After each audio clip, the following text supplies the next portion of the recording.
आज की कहानी पृथ्वीपुर राज्य के महल में हो रही है, जहां युवराज सोमदत्त का राज्य तिलक हो रहा था।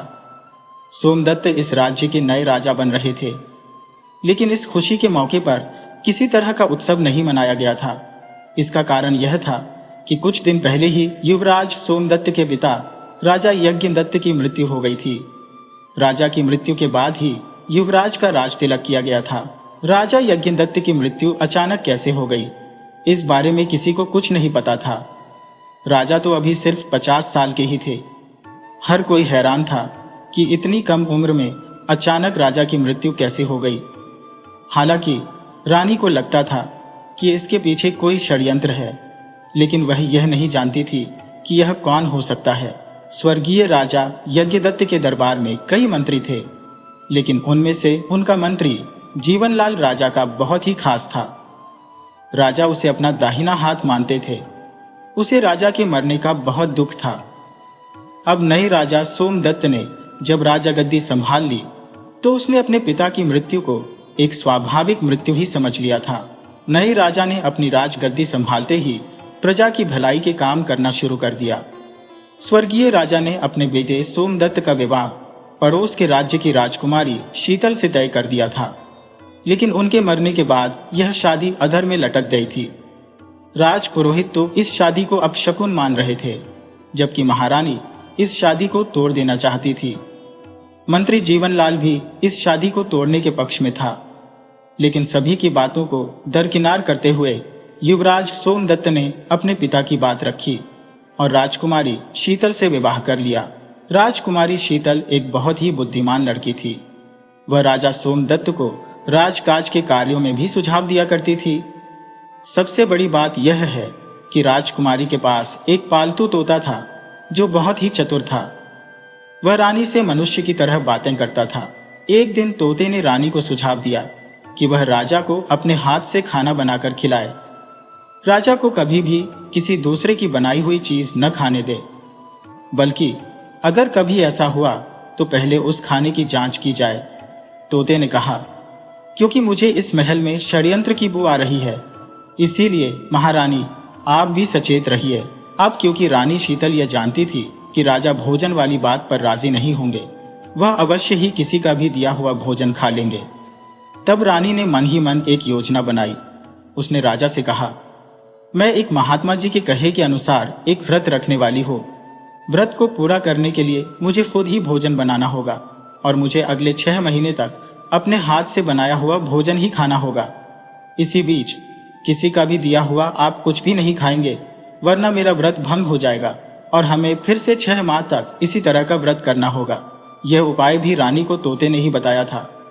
रानी का यह सुझाव राजा सोमदत्त ने स्वीकार कर लिया और इस तरह वह अक्सर अपने पति को समझाती रहती कि बिना जांच किए आप कहीं पर भी खाना मत खाएगा। धीरे धीरे समय बीता। दोनों के विवाह को अब 4 वर्ष बीत चुके थे, लेकिन उनके यहाँ पर कोई संतान नहीं हुई। तब राजा का मंत्री जीवनलाल इस बात से चिंतित हुआ और राजा को सुझाव देते हुए कहने लगा, महाराज, विवाह के 1-2 साल के अंदर ही संतान उत्पन्न हो जानी चाहिए, मगर आपके विवाह को पूरे 4 वर्ष बीत चुके हैं, अभी तक आपके यहाँ पर कोई संतान नहीं हुई। मेरी मानिए तो सुल्तानपुर के वैद्य गजोधर को दिखा लीजिए, इससे अवश्य ही रानी को संतान हो जाएगी। मगर समस्या यह है कि वह वैद्य जी बहुत ही बूढ़े हैं और कहीं पर आते जाते नहीं, तो रानी जी को ही वहां पर जाना पड़ेगा, क्योंकि अपनी समस्या तो रानी ही उसे बता सकती है। राजा ने कहा, इसमें कौन सी बड़ी बात है, मैं रानी के तोते को आपके साथ भेज दूंगा। अपनी बात रानी तोते को बता देगी और तोता रानी की बात वैद्य जी को बता देगा। इस तरह से समस्या का हल निकल आएगा और बिना रानी के जाए वैद्य जी से दवा भी मिल जाएगी। मंत्री जीवनलाल कहने लगा, महाराज, मैं भी यही सोच रहा था, लेकिन आपसे कहने में मैं संकोच कर रहा था। दूसरे ही दिन मंत्री जी तोते को लेकर सुल्तानपुर के लिए निकल गए, मगर उसे सुल्तानपुर तो जाना ही नहीं था, क्योंकि सुल्तानपुर में ऐसा कोई भी वैद्य नहीं रहता था। मंत्री तो उस तोते को लेकर जंगल की तरफ निकल गया। तब तोते को यह शंका हुई कि मंत्री सुल्तानपुर का रास्ता छोड़कर जंगल की तरफ क्यों जा रहा है, जबकि उसके कहे अनुसार सुल्तानपुर इसके विपरीत दिशा में है। अवश्य ही मंत्री कोई धोखा करने वाला है। तोते को मंत्री ने पहले अपने कंधे पर बिठाया था, मगर अब उसने तोते को बड़ी ही मजबूती से अपने हाथों में पकड़ लिया था। तोता कहने लगा, मंत्री जी, सरा आप मुझे आजाद कर देंगे? मुझे जंगल में फल खाने की इच्छा हो रही है। बहुत दिन हो चुके, मैं जंगल के फल खाना चाहता हूँ। इसके बाद हम आगे चलेंगे। मंत्री कहने लगा, तोता, आज मैं तुझे ऐसा फल खिलाऊंगा कि तू फिर कभी उड़ने के काबिल नहीं रह जाएगा। तू बहुत ही रानी का रक्षक बनता है। तेरी बुद्धि के कारण ही रानी बहुत ही होशियार बनती है। तोता कहने लगा, मंत्री जी, यह आप क्या कहते हैं? मैं कोई होशियार नहीं हूं। होशियार तो आप हैं। मैं तो एक साधारण तोता हूं। कोई भी मुझे पालता है, भोजन देता है, मैं तो उसी के गुण गाता हूं। अगर आप ऐसा करेंगे तो मैं आपके गुण गाऊंगा। अरे, मुझे कौन सा राजा बनना है जो मैं रानी का बनकर रहूं? आप चाहें तो आज से मैं आपके साथ ही चलूंगा, आपके ही गुण गाऊंगा। मंत्री कहने लगा, अरे तोते, तेरी गर्दन मेरी मुट्ठी में जकड़ी है, फिर भी तू चतुराई दिखाने से बाज नहीं आता। तू क्या मुझे बेवकूफ समझता है? मैंने तो अपने दुश्मनों के कुत्ते और बिल्लियों को भी नहीं छोड़ा। तुझे नहीं पता कि राजा के पिता यज्ञदत्त को भी मैंने ही मारा था। सारे जासूस और गुप्तचर पता लगाते रह गए और मेरा कुछ नहीं उखाड़ पाए। मैंने ऐसा कोई सबूत छोड़ा ही नहीं कि जिससे कोई मुझ पर शक कर सके। मैं तुम्हें यहीं पर मार दूंगा और रानी को जाकर कह दूंगा कि आपके तोते को कोई तोती मिल गई। और बस फिर क्या था, मैं तो देखता ही रह गया और तोता तोती के साथ उड़ गया। तोता कहने लगा, मंत्री जी, आप राजा और रानी के साथ जो भी करना चाहते हैं वह करो। मुझे उस बात से क्या लेना देना। इस राज्य का राजा चाहे जीवित रहे या मर जाए, मुझे उससे कोई फर्क नहीं पड़ता। मैं तो बस भोजन से मतलब रखता हूँ। आप चाहे तो मैं रानी के पास नहीं जाऊंगा। मैं आपसे वादा करता हूँ कि मैं जंगल से वापस महल में नहीं जाऊंगा। मेरी यही इच्छा है कि आप राजा बने और मैं अपनी आंखों से आपको राजा बनते हुए देखूं। मंत्री बोला, तो ठीक है, तो कहता है तो मैं तुझे जिंदा रखूंगा ताकि तू मुझे राजा बनते हुए देख सके। मैं तुझे मारूंगा नहीं, परंतु मैं तुझे उड़ने के लायक भी नहीं छोड़ूंगा।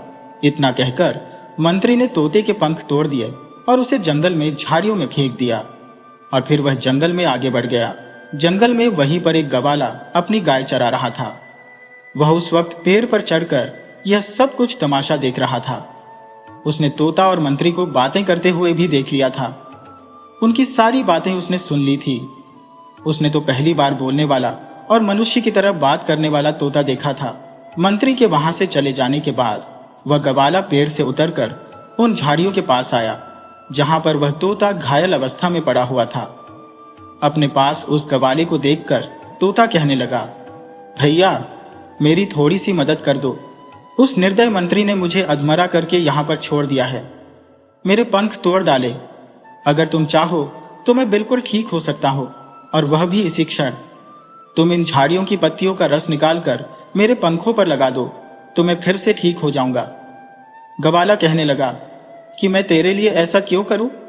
तोते ने कहा, तुम मुझे एक दयावान आदमी लगते हो। तुम मुझे ठीक कर दो, उसके बदले में तुम जो भी कहोगे मैं वही करूंगा। आज से मैं तुम्हारा नौकर बनकर रहूंगा।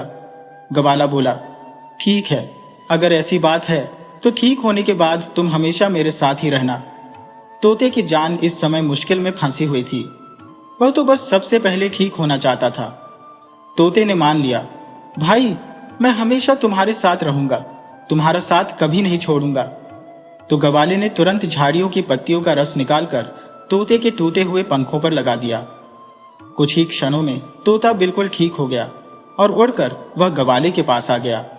कहने लगा, भैया, आज से तुम ही मेरे मालिक हो और मैं आपका नौकर हूं, लेकिन सबसे पहले तुम मेरा एक काम कर दो। गवाला बोला, अरे, अभी तो एक क्षण भी नहीं हुआ कि तुम मुझे आदेश देने लगे। तोता बोला, मालिक, मैं तो आपकी भलाई की बात कर रहा हूं। तुम अगर मेरी छोटी छोटी बातें मानोगे तो मैं एक दिन तुम्हें राजा बना दूंगा। अभी तुमने देखा कि मेरी बताई हुई दवा से 1 मिनट के अंदर ही मेरे पंख ठीक हो गए। इसी तरह से मैं कई और औषधियों के बारे में जानता हूं और इससे मैं तुम्हें धनवान बना दूंगा। शायद आपकी तो अभी शादी भी नहीं हुई, मैं आपकी शादी भी करवा दूंगा। गवाला बेचारा सीधा साधा आदमी था। वह बोला, तुम साफ साफ क्यों नहीं कहते कि अब तुम मेरे मालिक हो और मैं तुम्हारा नौकर हूं? चलो, मैं तुम्हें अपना मालिक बना लेता हूँ, क्योंकि तुम्हारे मालिक बनने में भी मेरी भलाई है। लेकिन देखना, भला करते करते कहीं तुम मेरा बुरा मत कर देना। तोते ने कहा, भाई, आपने मेरी जान बचाई है और अब मेरा फर्ज है कि मैं आपकी भलाई का काम करूं। गवाले ने कहा, अच्छा, तो बताओ कि मुझे अब क्या करना है। तोता बोला, तो भाई, उस मंत्री का चुपचाप पीछा करना है, उसकी गतिविधियों पर नजर रखो। मैं भी तुम्हारे साथ हूं। आगे क्या करना है वह मैं तुम्हें बाद में बताऊंगा। गवाला उस तोते की बात मानकर मंत्री का पीछा करने लगा। मंत्री जंगल के काफी अंदर आ चुका था। गवाले को समझ नहीं आ रहा था कि मंत्री आखिर कहां जा रहा है। तब तोते ने बताया, मंत्री का असली मकसद तो मुझे पता नहीं, लेकिन वह रानी के लिए पुत्र प्राप्ति की दवा लेने के लिए निकला था। गवाला पूछने लगा, तुम कैसे जानते हो कि मंत्री रानी के लिए दवा लेने के लिए जा रहा था? तोते ने कहा, भाई, यह सब बातें मैं आपको बाद में आराम से बता दूंगा, परंतु अभी तो तुम मंत्री का पीछा करो। गवाला समझ गया कि मंत्री बूढ़े वैद्य अक्कीचंद के पास जा रहा है, क्योंकि वह वैद्य जड़ी बूटियों की खोज करने के लिए जंगल के अंदर ही अपनी बेटी के साथ झोपड़ी बनाकर रहता है। गवाला भी कई बार उनके पास औषधि लेने के लिए आया था। गांव के अधिकतर लोग वैद्य जी के पास दवा लेने के लिए आते थे, क्योंकि उनकी दवा जादू की तरह काम करती थी। गवाला सीधे वैद्य अक्कीचंद के घर की तरफ चल दिया। घर क्या था, एक झोपड़ी थी। गवाला वैद्य जी के घर के बाहर छुपकर खड़ा हो गया, जबकि मंत्री घर के अंदर वैद्य अक्कीचंद से बातें कर रहा था। थोड़ी ही दूरी पर वैद्य की बेटी रत्ना खड़ी थी। मंत्री बात तो वैद्य से कर रहा था, मगर उसकी नजर वैद्य की बेटी पर थी। वैद्य की बेटी रत्ना भी समझ गई थी कि इस मंत्री की नीयत ठीक नहीं है। मंत्री वैद्य से कहने लगा, आप महारानी के लिए कोई ऐसी दवा बना दो कि वह सदा के लिए बांझ बनकर रह जाए, उसे कभी भी कोई संतान पैदा ना हो। वैद्य बोला, मंत्री जी, भला मैं ऐसे कैसे कर सकता हूँ? मेरा काम तो लोगों का भला करना है, मैं किसी को गलत दवा नहीं दे सकता। मंत्री ने कहा, देखो, मैं जितना कहता हूँ बस तुम उतना करो, क्योंकि इसी में तुम्हारी भलाई है। आज नहीं तो कल मैं इस राज्य का राजा बन जाऊंगा। उसके बाद मैं तुम्हारी बेटी को अपनी रानी बना लूंगा। वैद्य मंत्री की यह धमकी सुनकर डर गया और उसने तुरंत मंत्री को एक दवा दे दी और मंत्री से कहने लगा, आपको हर हफ्ते यह दवा लेकर जानी होगी। 3 महीने तक इस औषधि का सेवन करने के बाद रानी कभी भी मां नहीं बन सकेगी। मंत्री ने उसी समय वैद्य को 500 स्वर्ण मुद्राएं दे दी। स्वर्ण मुद्राएं देखकर वैद्य की आंखें चमक उठी। जब मंत्री वहां से दवा लेकर चला गया तो वैद्य अपनी बेटी से कहने लगा, बेटी, मैं तो ऐसे ही उस मंत्री से डर रहा था। वह तो बड़ा ही भला आदमी था। अगर किसी तरह से वह राजा बन गया तो तेरा विवाह मंत्री से करवा दूंगा। रत्ना कहने लगी, पिताजी, आप जानते हैं कि वह एक धूर्त आदमी है। वह हमारे राजा और रानी के साथ गलत करने जा रहा है। आपको उसका साथ नहीं देना चाहिए। मैं किसी गरीब से विवाह कर लूंगी, लेकिन ऐसे धूर्त मंत्री से विवाह कभी नहीं करूंगी। वैद्य बोला, बेटी, राजाओं महाराजाओं की जिंदगी का क्या भरोसा? आज है, कल नहीं। अगर कल को यह मंत्री राजा बन गया तो हम लोगों के वारे न्यारे हो जाएंगे। उधर तोते ने यह देख लिया था कि मंत्री राज दरबार के लिए लौट गया है, तो वह गवाले से कहने लगा, भैया, जल्दी से मुझे वैद्य जी के पास ले चलो। और वे दोनों वैद्य के पास आ गए। तोता वैद्य से बात करते हुए कहने लगा, वैद्य जी, आप एक राजा के साथ गद्दारी कर रहे हो। मैंने सब कुछ देख लिया है। मैं उसी रानी का तोता हूं जिसे आपने गलत औषधि दी है। राजा से कहकर मैं आपको फांसी पर लटक दूंगा। वैद्य घबरा गया कि यह नई मुसीबत कहां से आ गई। ये बोलता हुआ तोता और ये गवाला कहां से आ गए? अगर मैंने मंत्री का साथ दिया तो मुझे भी फांसी हो जाएगी। वह कहने लगा, भाई तोता, इसमें मेरी कोई गलती नहीं। जब आपने सारी घटना अपनी आंखों से देख ही ली है तो आपने यह भी देख लिया होगा कि वह मंत्री मेरी बेटी को मोहरा बनाकर जबरदस्ती मुझसे दवा लेकर गया है। तुम मेरी मजबूरी को समझो और मुझे बचा लो। तो तोते ने कहा कि तुम्हारा अपराध तो राजद्रोह का है और तुम्हें फांसी लगना तय है। तुम्हें कोई नहीं बचा सकता। हाँ, अगर तुम्हारी बेटी चाहे तो तुम्हें बचा सकती है। अगर वह मेरे दोस्त इस गवाले के साथ शादी कर ले तो मैं तुम्हें बचा लूंगा, बल्कि मैं तुम्हें राजा के दरबार में राजवैद्य भी बनवा दूंगा। वैद्य के कुछ बोलने से पहले ही उसकी बेटी रत्ना कहने लगी, मैं अपने पिता की जान बचाने के लिए अभी इसी वक्त इस गवाले से शादी करने को तैयार हूं, मगर पिताजी को भी इस बात का वचन देना होगा कि वह रानी को अब गलत दवा नहीं देंगे, बल्कि उस मंत्री को धोखे में रखेंगे और रानी को संतान प्राप्ति की दवा देंगे। वैद्य कहने लगा, बेटी, तुमने बिल्कुल ठीक कहा। आज नहीं तो कल मंत्री की पोल तो खुल ही जाएगी, उसके पापों का घड़ा अवश्य ही भर जाएगा। अब मैं रानी को ऐसी दवा दूंगा कि अवश्य ही उसे संतान की प्राप्ति होगी। वैद्य ने उसी समय अपनी बेटी का विवाह गवाले से करवा दिया। गवाले ने तो कभी सपने में भी नहीं सोचा था कि इतनी जल्दी उसे इतनी सुंदर पत्नी मिल जाएगी, और यह सब उस तोते के कारण हुआ है। वह तोते को और अपनी पत्नी को लेकर अपने घर वापस लौट गया। उधर मंत्री जब राजा के दरबार में आया तो उसके साथ तोता नहीं था।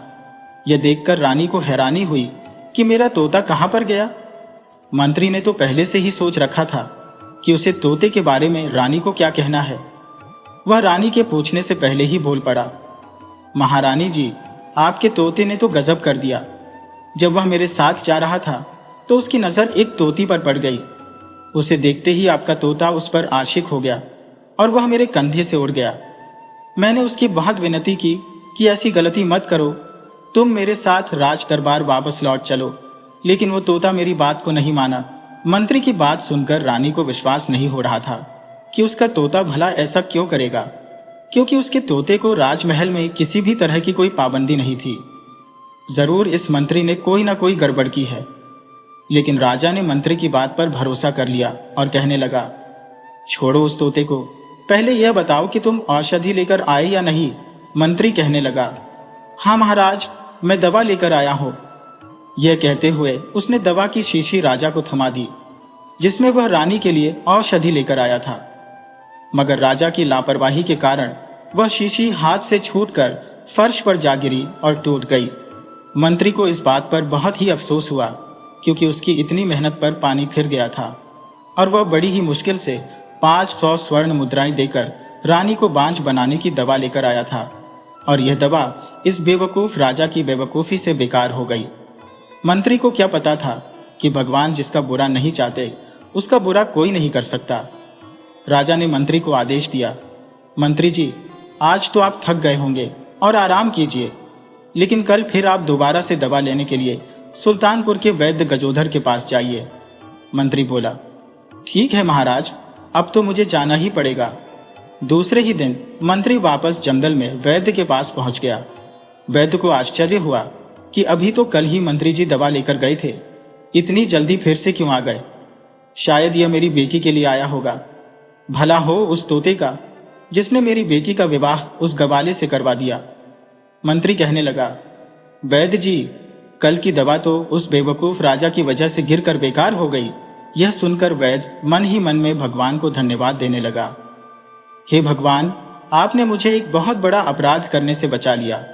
मैंने कभी भी जिंदगी में किसी को कोई गलत दवा नहीं दी, मगर इस दुष्ट मंत्री ने मुझसे बहुत बड़ा अपराध करवा दिया था और आपने मुझे बचा लिया। वह मंत्री से कहने लगा, कोई बात नहीं मंत्री जी, मैं आपको दूसरी दवा दे देता हूं। इस बार वैद्य ने मंत्री को संतान प्राप्ति की अचूक दवा दे दी और कहने लगा, मंत्री जी, यह दवा पूरे 2 महीने की है। आप कहां रोज रोज दौड़ दौड़ कर जंगल में आते रहेंगे। यह दवा ले जाइए और रानी को दे दीजिए, आपका काम हो जाएगा। इसी बीच मंत्री की निगाहें वैद्य की बेटी को ढूंढ रही थी, मगर वह कहीं दिखाई नहीं दे रही थी। मंत्री से रहा न गया तो उसने पूछा, वैद्य जी, आपकी बेटी कहां पर है, दिखाई नहीं दे रही। वैद्य बोला, मंत्री जी, वो बात यह है कि मैंने अपनी बेटी का विवाह बचपन में ही कर दिया था और कल ही उसका पति उसे विदा करवा के ले गया। अब क्योंकि बेटी सयानी हो गई थी, इसीलिए मैं उसे मना नहीं कर सका। मंत्री बोला, अरे वैद्य जी, अभी तो आपकी बेटी की उम्र ही क्या थी, ये आपने ठीक नहीं किया। मंत्री बेचारा उदास होकर वहां से दरबार लौट आया। अब दोबारा राजा ने कोई गलती नहीं की और बड़ी सावधानी से वह दवा लेकर उसने रानी को दे दी। अब राजा रोज अपने हाथों से ही वह दवा रानी को देता था। वैसे तो रानी उस दवा को पीना नहीं चाहती थी, लेकिन राजा का मन रखने के लिए वह दवा को पीने लगी। 1 महीने के बाद रानी को यह एहसास होने लगा कि वह गर्भवती हो गई है। तब रानी ने यह खुशखबरी राजा को सुनाई कि आप पिता बनने वाले हैं। यह सुनकर राजा खुशी के मारे उछल पड़ा। वह सबसे पहले यह खबर अपने मंत्री जीवनलाल को देना चाहता था। उसने मंत्री को दरबार में बुलाया और राजा कहने लगा, मंत्री जी, आपने तो कमाल ही कर दिया।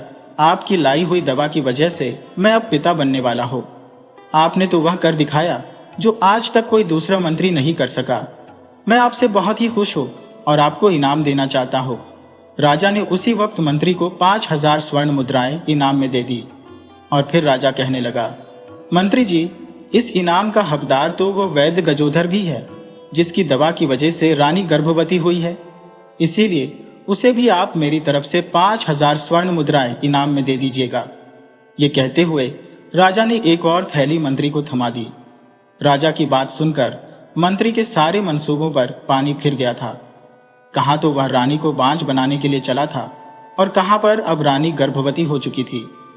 उसके लिए तो यह खबर बड़ी ही मनहूस थी, मगर राजा को दिखाने के लिए वह बनावटी खुशी जाहिर कर रहा था, जबकि उसके दिल में तो आग धधक रही थी। वह तो वैद्य अक्कीचंद की हत्या करने के लिए तैयार था। वह राजा से कहने लगा, महाराज, मैं इसी समय इस खुशी को वैद्य जी को बताना चाहता हूं। राजा ने कहा, ठीक है मंत्री जी, आप जा सकते हैं। मंत्री को वैद्य पर बहुत ही गुस्सा था। यह सोचकर वह जंगल की तरफ निकल गया। उसके हाथ में एक तलवार थी। वहां से गुजरते हुए उसे तोते ने देख लिया था और वह गवाले से कहने लगा, भाई, आज तुम्हारे ससुर की जान खतरे में है। वह दुष्ट मंत्री उन्हें मार डालेगा। तुम्हें उनकी जान बचानी चाहिए।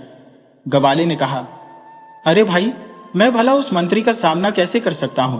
तुमने देखा नहीं कि उसके हाथों में नंगी तलवार थी और उसके सिर पर खून सवार था। तोते ने कहा, अरे, जब अपने परिवार पर कोई मुसीबत आए तो आदमी को अपनी जान की बाजी लगा देनी चाहिए। आपके पास तो यह मजबूत लाठी है। आप इस लाठी से मंत्री के पैर पर हमला कर दीजिएगा तो फिर वह आपका कुछ नहीं बिगाड़ पाएगा। अपने आप पर भरोसा रखो और वही करो जो मैंने आपसे कहा। इस तरह से गवाला मंत्री के पीछे पीछे चल पड़ा। मंत्री जब वैद्य के पास पहुंचा तो उसे भला बुरा कहने लगा, वैद्य, तूने मुझे धोखा दिया है। मैंने तुझसे कहा था कि रानी को बांझ करने की दवा देना, लेकिन तूने तो उसे संतान प्राप्ति की दवा दे दी। आज मैं तुझे जीवित नहीं छोड़ूंगा। तभी तोते ने गवाले को इशारा किया और उसी वक्त गवाले ने एक जोरदार लाठी मंत्री को जड़ दी। अचानक हुए इस हमले के कारण मंत्री संभल न सका। उसे इस हमले की कोई जानकारी नहीं थी। उसे नहीं पता था कि कोई उसका पीछा कर रहा है और मंत्री की तलवार दूर जा गिरी। इसके बाद गवाले ने लाठी से मंत्री की खूब पिटाई की। मंत्री की सारी हेकड़ी निकल गई और वह अपनी जान बचाने की दुहाई देने लगा। इसके बाद गवाले ने उसे चेतावनी देते हुए कहा, अगर तुम दोबारा कभी इस जंगल में दिखाई दिए तो मैं तुम्हें जान से मार डालूंगा। मंत्री किसी तरह से अपनी जान बचाकर वहां से भागा और सीधा राजा के पास पहुंच गया। राजा से कहने लगा, महाराज, मैंने आपका दिया हुआ इनाम वह 5000 अशर्फिया वैद्य गजोधर को देने के लिए जा रहा था, परंतु रास्ते में एक गवाला मिल गया जो कि एक लुटेरा है। उसने अचानक मुझ पर हमला कर दिया और वह स्वर्ण मुद्राओं की थैली मुझसे छीन ली। साथ ही साथ उसने मुझे बहुत मारा और मुझे धमकी दी है कि अगर मैंने 5000 स्वर्ण मुद्राएं और लाकर उसे नहीं दी तो वह मुझे जान से मार डालेगा। महाराज, अब आप ही मेरी रक्षा कीजिए। उस डाकू को गिरफ्तार करवाइए और उसे फांसी पर चढ़ा दीजिए। राजा ने कहा, मंत्री जी, बिल्कुल ऐसा ही होगा। मैं उस दुष्ट गवाले को फांसी पर चढ़ दूंगा। राजा के आदेश पर सैनिक गवाले को पकड़कर राज दरबार में ले आए। गवाले ने बहुत देर तक अपनी सफाई देने की कोशिश की, लेकिन राजा ने उसकी एक न सुनी और सैनिकों को आदेश दिया कि इसे ले जाकर फांसी पर चढ़ा दिया जाए। रानी शीतल, जो कि उस समय वहीं पर थी, वह राजा से कहने लगी, महाराज, जरा रुकिए। जब तक हमारी संतान का जन्म नहीं हो जाता आप किसी भी तरह का कोई अशुभ काम मत कीजिए। किसी को भी फांसी की सजा मत दीजिए। इतने दिनों के लिए आप इस गवाले की सजा पर रोक लगा दीजिए। जब हमारे बेटे का जन्म हो जाएगा उसके बाद ही इसे फांसी पर लटकाया जाए। राजा ने रानी की यह बात मान ली और गवाले को कारागार में डाल दिया गया, जबकि मंत्री मन महसूस कर रह गया कि यह गवाला अब 7-8 महीने के लिए बच गया। मगर कोई बात नहीं, इसे फांसी तो हर हालत में होकर रहेगी। उधर अगले दिन वो तोता उड़कर रानी के पास आया। तोते को उम्मीद थी कि रानी उसकी बात सुनेगी, मगर ऐसा नहीं हुआ। रानी तोते को देखकर बिल्कुल भी खुश नहीं हुई। तोता रानी से मंत्री की शिकायत करने लगा तो रानी ने उसकी बात सुनने से इनकार कर दिया और वह कहने लगी, मुझे तुम्हारी मनगढ़ंत बातें नहीं सुननी।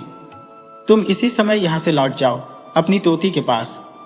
मैंने तुम्हें अपने बेटे की तरह पाला था और तुमने ऐसी हरकत की। इसी वक्त यहां से लौट जाओ, वरना मैं तुम्हें मार डालूंगी। और जिस मंत्री की तुम शिकायत कर रहे हो, उसी के द्वारा लाई गई औषधि के कारण मैं गर्भवती हुई हूं। तोता समझ गया कि अभी रानी उसकी बात नहीं सुनेगी। तोता वहां से उड़कर वापस कव्वाली की पत्नी के पास गया और उसे दिलासा देते हुए कहने लगा, इस समय दुख की आंधी चल रही है, हमें चुपचाप इसे सहन करना होगा और सही समय का इंतजार करना होगा। इसी तरह से 7-8 महीने बीत गए। रानी शीतल ने एक सुंदर पुत्र को जन्म दिया। महल में खुशियों की लहर दौड़ गई, मगर मंत्री जीवनलाल के सीने पर अब सांप लौटने लगे थे। अब तो वह उस बच्चे को नुकसान पहुंचाने की फिराक में रहने लगा, क्योंकि अब उसे महल में कोई रोकने टोकने वाला नहीं था। वह जब चाहे अपनी मनमानी कर सकता था। उसने नन्हे राजकुमार की हत्या करवाने के लिए एक योजना बना ली थी। वह एक सपेरे की मदद से राजकुमार को मारना चाहता था, जबकि तोता तो मंत्री के पीछे ही पड़ गया था। वह हर समय मंत्री के पीछे लगा रहता और महल के आसपास के पेड़ों पर ही बैठा रहता, जबकि मंत्री अपने मन में उस तोते को लेकर बिल्कुल निश्चिंत हो चुका था। वह तो यही जानता था कि तोता तड़प तड़प कर जंगल में मर गया होगा। तोते ने मंत्री और सपेरे की सारी बातें सुन ली थी। एक बार फिर से वह रानी के पास गया और कहने लगा, रानी, आप अपने बच्चे को लेकर सावधान रहिए। मैंने मंत्री और सपेरे की सारी बातें सुनी है। रानी कहने लगी, चुप हो जा तोते, मैं मंत्री के बारे में कुछ नहीं सुनना चाहती। अगर तू दोबारा यहां पर आया तो सचमुच मैं तुझे मार ही डालूंगी। आइंदा मेरे पास कभी मत आना और मंत्री के खिलाफ मेरे सामने जहर उगलने की कोशिश मत करना। तोते ने जब यह देखा कि रानी पर मेरी बातों का कोई असर नहीं हो रहा, तो वह राजा सोमदत्त की मां के पास गया, क्योंकि रानी के बाद अगर राजा किसी की बात सुनता था तो वह अपनी मां की बात सुनता था। राजमाता को तो पहले से ही संदेह था कि मंत्री ने षड्यंत्र करके उसके स्वर्गीय पति की हत्या की है। जब तोता राजमाता के पास गया तो वह उसकी बात सुनने को तैयार हो गई। उसने सपेरे और मंत्री की बात राजमाता को बता दी और यह भी बताया कि कल रात को मंत्री गुप्त दरवाजे से सपेरे को लेकर रानी के कमरे में जाएगा और तब वह सपेरा एक जहरीला सांप राजकुमार के पास छोड़ देगा। वह सांप राजकुमार को डस लेगा और इस तरह से राजकुमार मर जाएगा। आप चाहे तो राजकुमार को बचा सकती हैं। तोते की बात राजमाता की समझ में आ गई। वह दूसरे दिन रात के समय राजा के पास गई और कहने लगी, बेटा, मैं तुम्हें कुछ दिखाना चाहती हूँ, मेरे साथ चलो। और फिर वह राजा को लेकर दरवाजे के पीछे छुप गई। राजा को समझ में नहीं आ रहा था कि यह सब क्या हो रहा है। राजमाता को यह क्या हो गया और यह मुझे क्या दिखाना चाहती है। लेकिन फिर भी वह अपनी मां के साथ चलने को तैयार हो गया। वो दोनों चुपचाप दरवाजे के पीछे खड़े हो गए और देखते रहे। थोड़ी ही देर के बाद राजा ने देखा कि उसका मंत्री जीवनलाल एक सपेरे को लेकर महल में आ गया। वह दबे पांव सबसे छुपते छुपाते रानी के कमरे की तरफ जा रहा था और तभी सपेरे ने एक सांप निकालकर रानी के कमरे में छोड़ दिया और फिर मंत्री और सपेरा वहां से भागने की कोशिश करने लगे। यह देखकर राजा ने तुरंत दौड़कर मंत्री को पकड़ लिया और आवाज लगाकर पहरेदार को वहां पर इकट्ठा कर लिया। इसके बाद मंत्री और सपेरे को गिरफ्तार कर लिया गया। उधर रानी चिल्ला रही थी, क्या कोई है? मेरे बेटे को सांप ने डस लिया है। यह सुनते ही महल में भगदड़ मच गई। किसी को कुछ भी समझ में नहीं आ रहा था कि आखिर यह क्या हो गया और अब क्या किया जाए, नन्हे राजकुमार को कैसे बचाया जाए। तभी तोता वहां पर उड़ता हुआ आया और रानी के पास गया। कहने लगा, महारानी, आप घबराइए मत, राजकुमार को कुछ नहीं होगा, लोग राजकुमार को बचा लेंगे। मुझे इस हमले के बारे में पहले से ही पता था, इसीलिए मैंने वैद्यराज आकीचंद को महल के बगीचे में छुपा रखा है। और फिर तोता जल्दी से वैद्य को रानी के पास बुला लाया। वैद्य ने राजकुमार को एक दवा पिला दी और बोला, अब निश्चिंत रहिए, राजकुमार को कुछ नहीं होगा। तोते ने रानी को बताया, महारानी जी, इन्हीं वैद्य जी की वजह से आपको संतान प्राप्ति हुई है। और तब तोते ने शुरू से लेकर आखिर तक मंत्री के सारे कारनामे राजा और रानी को बता दिए। उन्हें यह भी बताया कि गवाला तो बिल्कुल निर्दोष है और जो वैद्य राज जी को देने के लिए 5000 स्वर्ण मुद्राएं आपने दी थी, वो तो मंत्री जी ने अपने घर पर ही रखी है। बाकी सब कुछ आपने अपनी आंखों से देख लिया है और यहाँ तक कि आपके पिता का हत्यारा भी वह मंत्री ही है। अब क्योंकि मंत्री रंगे हाथों पकड़ा जा चुका था और उसके सारे अपराध अब राजा के सामने थे, तो राजा ने मंत्री को फांसी पर चढ़ाने की आज्ञा दे दी और तोते से कहने लगा, मुझे माफ कर दो, मंत्री की बातों में आकर मैंने तुम्हें बुरा भला कहा। अब तुम बताओ कि तुम्हारे इस उपकार का बदला मैं कैसे चुकाऊं। तोते ने कहा, महाराज, पहले तो आप गवाले को आजाद करवा दीजिए और उसे अपने दरबार में मंत्री रख लीजिए और हमारे वैद्य जी को आप अपना राज्य वैद्य बना लीजिए। राजा ने कहा, ठीक है, ऐसा ही होगा। और इस तरह से तोते की सहायता से राजा सोमदत्त ने बहुत लंबे समय तक अपनी प्रजा की सेवा की।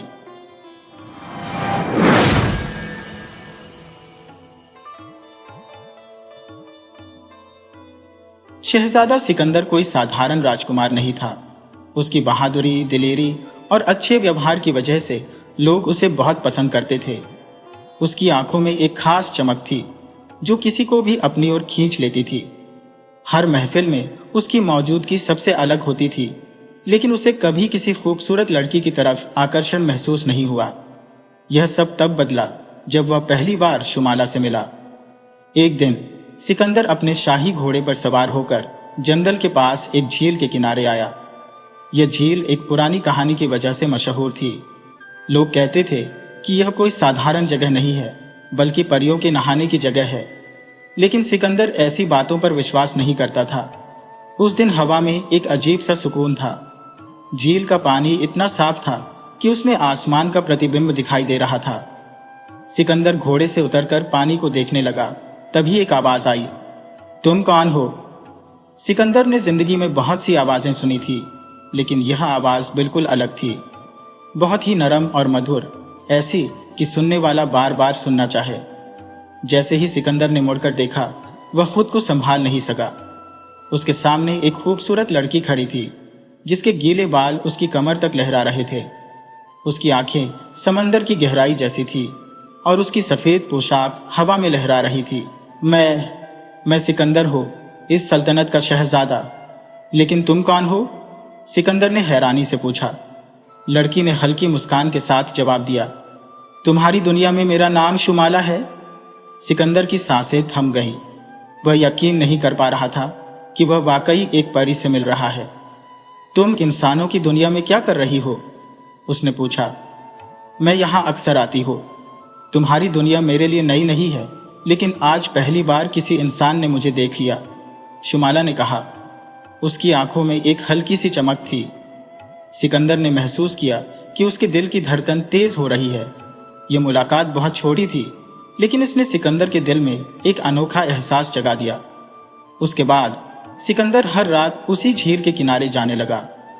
शुमाला को यह जानकर हैरानी हुई कि वह उसे देखने के लिए बार बार आता था। धीरे धीरे दोनों के बीच बातचीत होने लगी। शुमाला ने सिकंदर को परियों की दुनिया की कहानियां सुनाई और सिकंदर ने उसे इंसानों की दुनिया के किस्से बताए। जब वह हंसती तो ऐसा लगता जैसे झरनों की आवाजें गूंज रही हो।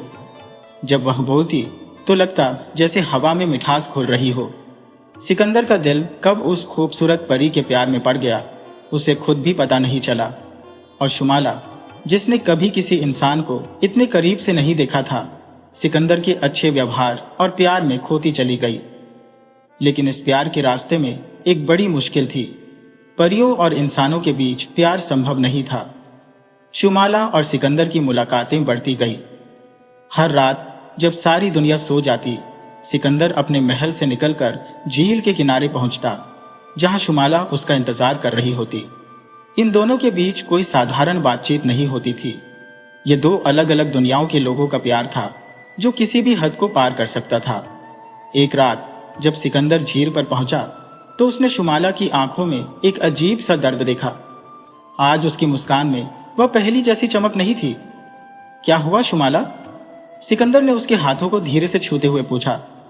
शुमाला ने गहरी सांस ली और झील के पानी में अपनी परछाई देखने लगी। उसकी आवाज धीमी लेकिन गहरी थी। सिकंदर, मैं तुमसे एक सच छुपा रही थी। हमारे बीच प्यार असंभव है। सिकंदर के चेहरे पर हैरानी छा गई। असंभव? प्यार कभी असंभव नहीं होता शुमाला। मैं तुम्हें पूरी दुनिया के सामने स्वीकार करने के लिए तैयार हूं, लेकिन मेरी दुनिया मुझे तुम्हारे साथ रहने की इजाजत नहीं देगी। शुमाला ने बताया कि परियों की दुनिया का सबसे बड़ा कानून यही था कि कोई भी परी किसी इंसान से प्यार नहीं कर सकती।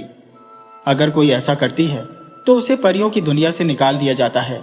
सिकंदर ने चुपचाप उसकी बात सुनी, लेकिन कुछ पल बाद उसकी आंखों में वही पुरानी दृढ़ता लौट आई। अगर तुम मेरी नहीं हो सकती तो मैं परियों की दुनिया जाने के लिए तैयार हो, उसने बिना डरे कहा। शुमाला की आंखें नम हो गईं। तुम नहीं जानते, परियों की दुनिया का सफर इंसानों के लिए आसान नहीं है। वहां का वातावरण, वहां के नियम, वहां की परंपराएं, कोई भी तुम्हें स्वीकार नहीं करेगा। और अगर उन्हें हमारे प्यार का पता चला तो वे तुम्हें जिंदा नहीं छोड़ेंगे। इस रात के बाद शुमाला कई दिनों तक नहीं आई। सिकंदर हर रोज उसी झील के किनारे घंटों बैठा रहता, लेकिन शुमाला का कोई अता पता नहीं था। उसका दिल टूट रहा था, लेकिन उसे यकीन था कि यह प्यार इतनी आसानी से खत्म नहीं हो सकता। एक रात जब वह हमेशा की तरह झील के किनारे बैठा था, उसे हवा में हलचल महसूस हुई। वह मुड़ा और उसकी सांसें थम गईं। शुमाला उसके सामने खड़ी थी, लेकिन उसकी आंखों में बहुत ज्यादा डर था। सिकंदर, हमें फौरन यहां से जाना होगा, शुमाला ने घबराई हुई आवाज में कहा। सिकंदर उसकी परेशान आंखों को देखकर चिंतित हो गया। क्या हुआ शुमाला? तुम इतनी परेशान क्यों हो? शुमाला ने इधर उधर देखा, जैसे उसे डर हो कि कोई उन्हें देख न ले। उसकी आवाज कांप रही थी। परियों की दुनिया में हमारे प्यार का राज खुल चुका है सिकंदर। बुजुर्ग दरबारी अफरीदून ने बादशाह को सब कुछ बता दिया है। अब मेरा वहां रहना असंभव हो गया है। सिकंदर के दिल में गुस्से की लहर दौड़ गई। तो क्या हुआ? मैं तुम्हें अपने महल में ले चलूंगा, मैं पूरी दुनिया से लड़ जाऊंगा। लेकिन शुमाला ने उदासी से सिर झुका लिया। तुम नहीं जानते सिकंदर, इंसानों की दुनिया में कदम रखने से पहले ही परियों की दुनिया के नियम मेरा रास्ता रोक लेंगे। अगर मैं तुम्हारे साथ रहने का फैसला करती हूँ तो मुझे अपनी सारी शक्तियां खोनी होंगी। मैं सिर्फ एक साधारण इंसान बन जाऊंगी और परियों की दुनिया मुझे हमेशा के लिए अपना दुश्मन समझ लेगी। सिकंदर ने शुमाला की उंगलियों को अपने हाथों में ले लिया। अगर तुम्हें अपनी परी होने की शक्तियां भी छोड़नी पड़े तब भी मैं तुम्हें स्वीकार करूंगा। क्या तुम मेरे साथ चलोगी? शुमाला की आंखों से आंसू छलक पड़े। क्या तुम मुझसे इतना प्यार करते हो सिकंदर? प्यार से बढ़कर शुमाला, ये मेरी आत्मा की पुकार है। मैं तुम्हारे बिना जी नहीं सकता। शुमाला ने गहरी सांस ली। तो फिर मुझे कुछ समय दो, मैं परीलोक जाकर सबको बताऊंगी कि मैंने सिकंदर को चुना है। अगर उन्होंने मुझे जाने दिया तो मैं हमेशा के लिए तुम्हारी हो जाऊंगी। सिकंदर ने उसे रोकना चाहा, लेकिन शुमाला ने अपना हाथ धीरे से छुड़ा लिया। मुझे जाना होगा सिकंदर, लेकिन मैं वादा करती हूँ, अगर हमारा प्यार सच्चा है तो कोई भी हमें अलग नहीं कर सकेगा। उस रात सिकंदर बहुत बेचैन रहा। बार बार उसे यह ख्याल सताने लगा कि अगर परीलोक वालों ने शुमाला को सजा दे दी तो क्या होगा? अगर वह कभी वापस नहीं आ सकी तो? लेकिन प्यार का सबसे बड़ा इम्तिहान धैर्य होता है, और सिकंदर को धैर्य रखना था। उसने आसमान की तरफ देखा, जहां चांद अपनी पूरी चमक के साथ जगमगा रहा था। शुमाला, मैं तुम्हारा इंतजार करूंगा। लेकिन उसे नहीं पता था कि परीलोक में जो होने वाला था वह उसके प्यार का सबसे बड़ा इम्तिहान होगा। शुमाला जैसे ही परीलोक पहुंची, उसने महसूस किया कि सब कुछ बदल चुका था। जहां पहले उसके आने से हर तरफ खुशियां फैल जाती थी, अब वही परियां उसे अजीब नजरों से देख रही थी। कोई सिर झुकाई खड़ी थी, कोई कानाफूसी कर रही थी, और कुछ परियों की आंखों में गुस्सा साफ झलक रहा था। जैसे ही वह शाही महल के अंदर दाखिल हुई, बुजुर्ग दरबारी अफरीदून ने उसे रोक लिया। उनकी आंखों में सख्ती और नाराजगी थी। मल्लिका ए आली, आपको फौरन बादशाह ए परीलोक के सामने हाजिर होने का हुक्म दिया गया है। शुमाला को यह सुनकर झटका लगा, लेकिन उसने अपनी हिम्मत नहीं खोई। वह अपने कदमों को संभालती हुई अदालत की तरफ चल पड़ी। उस दिन अदालत में एक अजीब सा सन्नाटा था। सभी परियां वहां जमा थी और उनकी नजरों में हैरानी और गुस्से के मिले जुले भाव थे। शाही तख्त पर बैठे बादशाह एक परीलोक ने शुमाला को देखते ही भारी आवाज में कहा, क्या यह सच है कि तुमने एक इंसानी शहजादे से प्यार कर लिया है? शुमाला ने बिना किसी हिचकिचाहट के जवाब दिया, जी, यह सच है। मैंने सिकंदर से प्यार किया है और यह प्यार मेरी आत्मा का हिस्सा बन चुका है।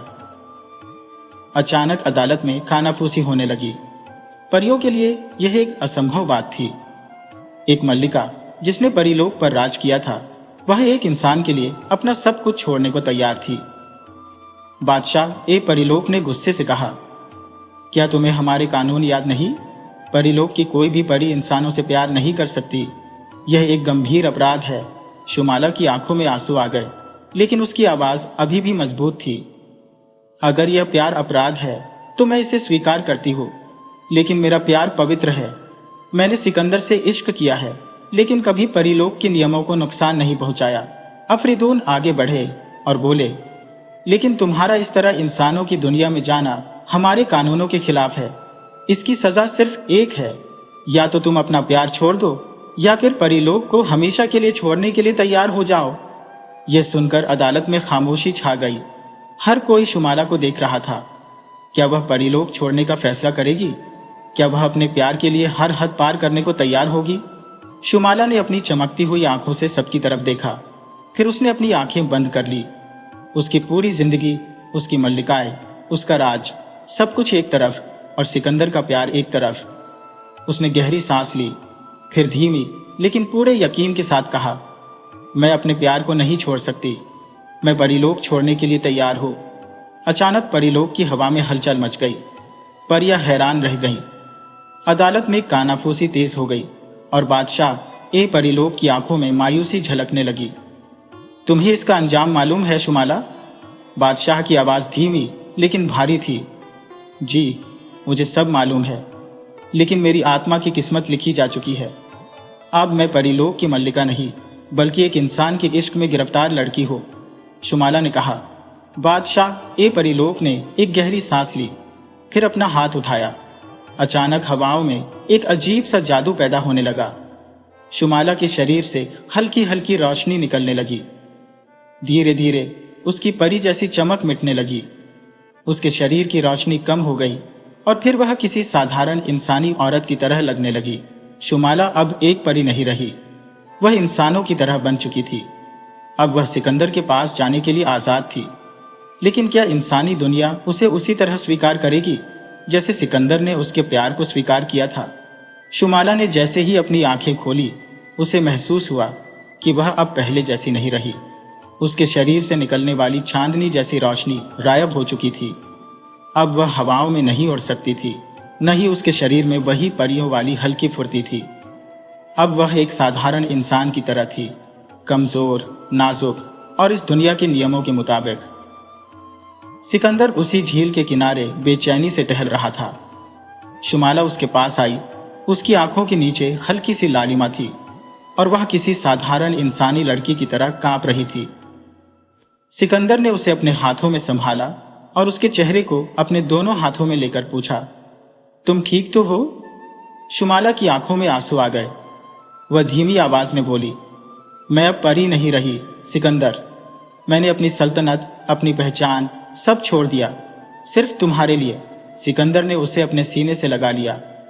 तुम्हें परी होने की जरूरत नहीं शुमाला, मेरे लिए तुम हमेशा मेरी हूर जैसी ही रहोगी।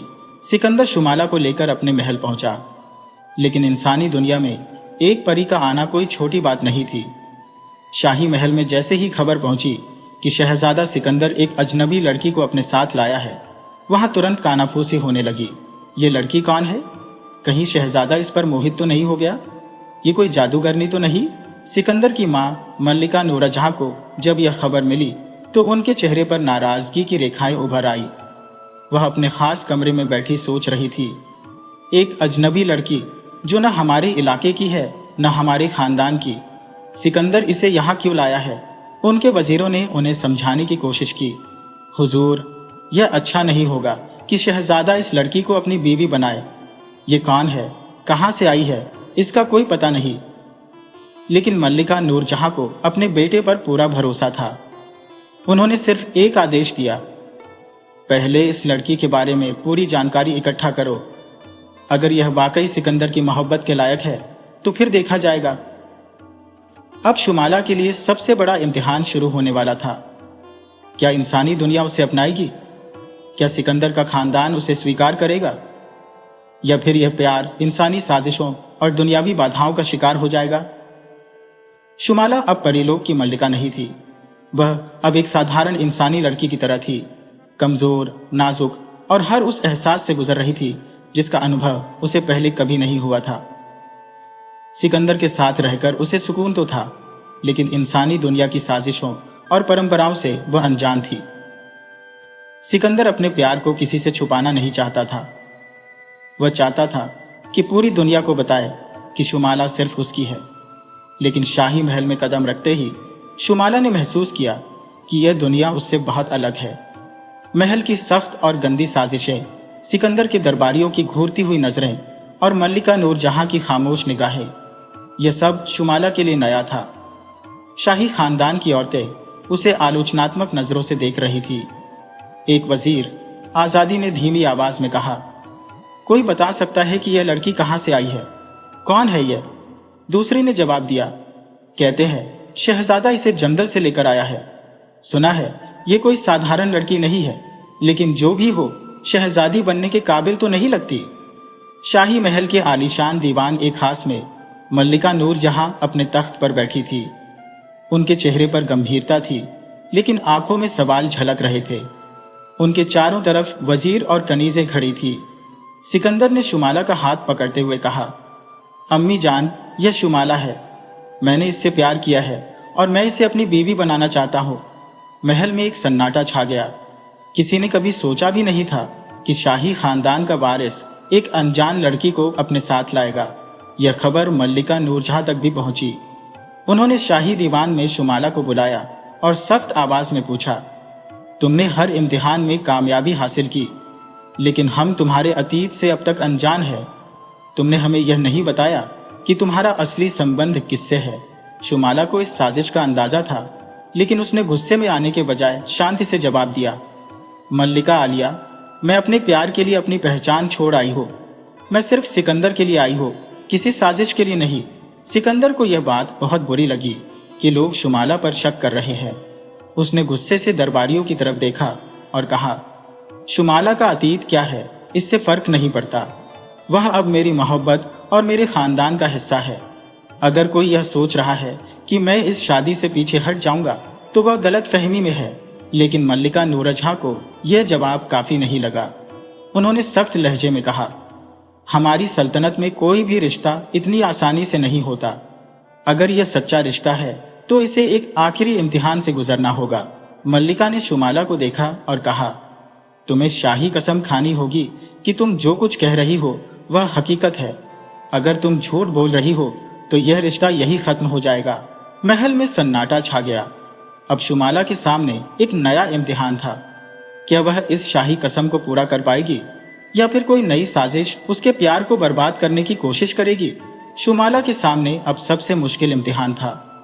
अगर वह शाही कसम खा लेती तो इसका मतलब था कि उसे इंसानी दुनिया की परंपराओं को पूरी तरह अपनाना होगा। लेकिन अगर उसने कसम से इनकार किया तो यह शादी रुक सकती थी। महल में खामोशी थी। सबकी निगाहें शुमाला पर जमी थी। मल्लिका नूरजहां ने ठहरी हुई आवाज में कहा, शुमाला, अगर तुम सच्ची हो तो इस कसम से डर क्यों रही हो? सिकंदर आगे बढ़ा और शुमाला की तरफ देखकर बोला, तुम्हें किसी कसम की जरूरत नहीं है शुमाला। मैंने तुम्हारी सच्चाई अपनी आंखों से देखी है। लेकिन मल्लिका नूरजहां ने सिकंदर को रोका और कहा, बेटा, शाही खानदान में मोहब्बत से बढ़कर सल्तनत की इज्जत होती है। अगर शुमाला इस घर का हिस्सा बनना चाहती है तो उसे हमारी परंपराओं का सम्मान करना होगा। शुमाला ने गहरी सांस ली। उसने सोचा, मैंने परीलोक से प्यार के लिए सब कुछ छोड़ दिया, तो अब यह इम्तिहान क्यों मुश्किल लगे? फिर उसने निडर आवाज में कहा, मैं शाही कसम खाती हूँ कि मैं किसी चाल या साजिश के तहत इस महल में नहीं आई। मेरा प्यार पाक और सच्चा है। शुमाला की कसम खाते ही महल में हलचल मच गई। लेकिन तभी एक कनीज घबराई हुई दीवाने खास में दाखिल हुई और चिल्लाई, हुजूर, हमें एक बहुत बड़ी साजिश का पता चला है। सभी दरबारी चौंक गए। मल्लिका नूरजहां ने पूछा, क्या हुआ? कनीज ने कांपते हुए कहा, यह सब वजीर आजम और कुछ बेगमात की साजिश थी। उन्होंने शुमाला के अतीत पर शक डाला। महल में सनसनी फैल गई। सब दरबारी हैरत और गुस्से से वजीर आजम की तरफ देखने लगे। सिकंदर की आंखों में गुस्से की चमक थी, जबकि शुमाला खामोशी से सब कुछ देख रही थी। मल्लिका नूरजहां ने सख्त लहजे में कहा, कनीज, हमें पूरी सच्चाई बताओ। यह साजिश कैसे रची गई? कनीज ने कांपती आवाज में कहा, हुजूर, वजीर आजम और कुछ शाही बेगमात नहीं चाहते थे कि शुमाला इस महल का हिस्सा बने। इसलिए उन्होंने एक झूठी अफवाह फैलाई कि शुमाला का कोई अतीत नहीं है, ताकि सब उस पर शक करें और यह शादी रुक जाए। दरबारियों में कानाफूसी शुरू हो गई। सिकंदर का चेहरा गुस्से से लाल हो गया। उसने वजीर आजम की तरफ उंगली उठाकर कहा, मैं तुम पर हमेशा भरोसा करता आया था, लेकिन तुमने हमारी सल्तनत को कमजोर करने के लिए इतनी घिनौनी चाल चली। वजीर आजम ने घबराकर सिर झुका लिया, लेकिन वह जल्दी संभल गया और बोला, हुजूर, मैंने जो भी किया सल्तनत की भलाई के लिए किया। मैं नहीं चाहता था कि सिकंदर की शादी एक अनजान लड़की से हो, जिसका कोई अतीत नहीं है। अगर वह सच बोल रही है तो यह भी साबित करे कि वह कौन है, उसकी हकीकत क्या है। सब दरबारियों की नजरें शुमाला पर जम गई। शुमाला ने गहरी सांस ली और कहा, मैं परीलोक से आई हूं, लेकिन मैंने वहां की सारी शक्तियां और रुतबा छोड़ दिया है, क्योंकि मैंने सिकंदर से सच्चा प्यार किया है।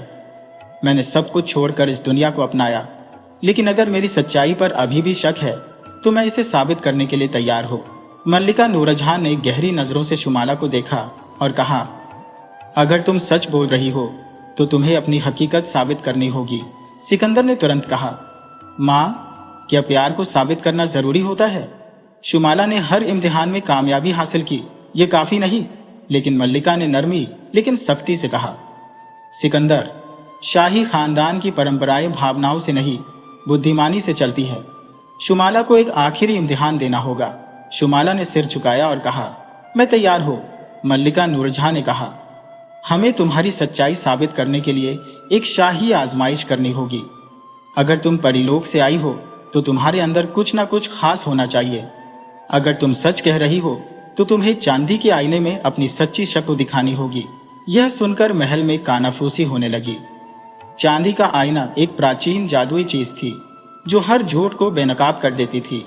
अगर कोई अपनी असली पहचान छुपा रहा होता तो आईना उसका असली चेहरा सबके सामने ले आता। सिकंदर घबरा गया। अगर शुमाला की सच्चाई साबित ना हुई तो वह उसे हमेशा के लिए खो सकता था। महल के सेवक चांदी का आईना लेकर आए। शुमाला ने गहरी सांस ली और आईने के सामने खड़ी हो गई। सब सांस रोके खड़े थे। जैसे ही शुमाला ने आईने में झांका, उसकी आंखों में एक चमक पैदा हुई। आईने की सतह हिलने लगी जैसे पानी के बुलबुले उठ रहे हो। अचानक आईने में एक खूबसूरत चमकदार रोशनी उभरी, जिसमें शुमाला की एक पारदर्शी सी तस्वीर नजर आई। वह परीलोक की शहजादी के रूप में नजर आ रही थी, लेकिन उसके चेहरे पर प्यार की चमक थी। महल में हर कोई हैरत से देखने लगा। मल्लिका नूरजहां ने हैरान होकर कहा, यह हकीकत है, शुमाला परीलोक से आई है, लेकिन उसने अपना सब कुछ छोड़ दिया। महल के कई दरबारी शुमाला की महानता पर हैरान रह गए, लेकिन वजीर आजम अब भी खामोश नहीं रहा। उसने जहरीली मुस्कान के साथ कहा, अगर यह परी है तो हम कैसे यकीन कर लें कि यह हमारे खिलाफ कोई चाल नहीं? शायद यह हमें धोखा दे रही है। यह सुनते ही सिकंदर आगे बढ़ा और गुस्से से बोला, बस, मैंने बहुत सुन लिया। शुमाला मेरी मोहब्बत है और मैं किसी को भी उसे बदनाम करने की इजाजत नहीं दूंगा। मैं अपने प्यार के खिलाफ कोई और इल्जाम बर्दाश्त नहीं कर सकता। मल्लिका नूरजहां ने गहरी सोच में पड़कर कहा, यह सच है कि शुमाला ने हमारी हर आजमाइश में कामयाबी हासिल की।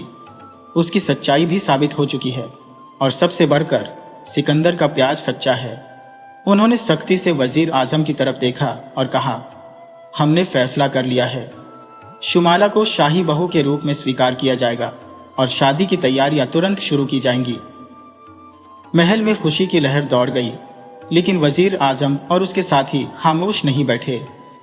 उन्होंने अंदर ही अंदर एक और खौफनाक साजिश तैयार कर ली, जो शुमाला और सिकंदर के भविष्य को हमेशा के लिए बदल सकती थी। महल में खुशियों की गूंज सुनाई दे रही थी। सिकंदर और शुमाला की मोहब्बत ने सभी आजमाइशों को हरा दिया था और मल्लिका नूरजहां ने खुद शादी का आदेश दे दिया था। दरबारियों में चर्चा हो रही थी, लेकिन ज्यादातर लोग इस अनोखे रिश्ते को स्वीकार कर चुके थे।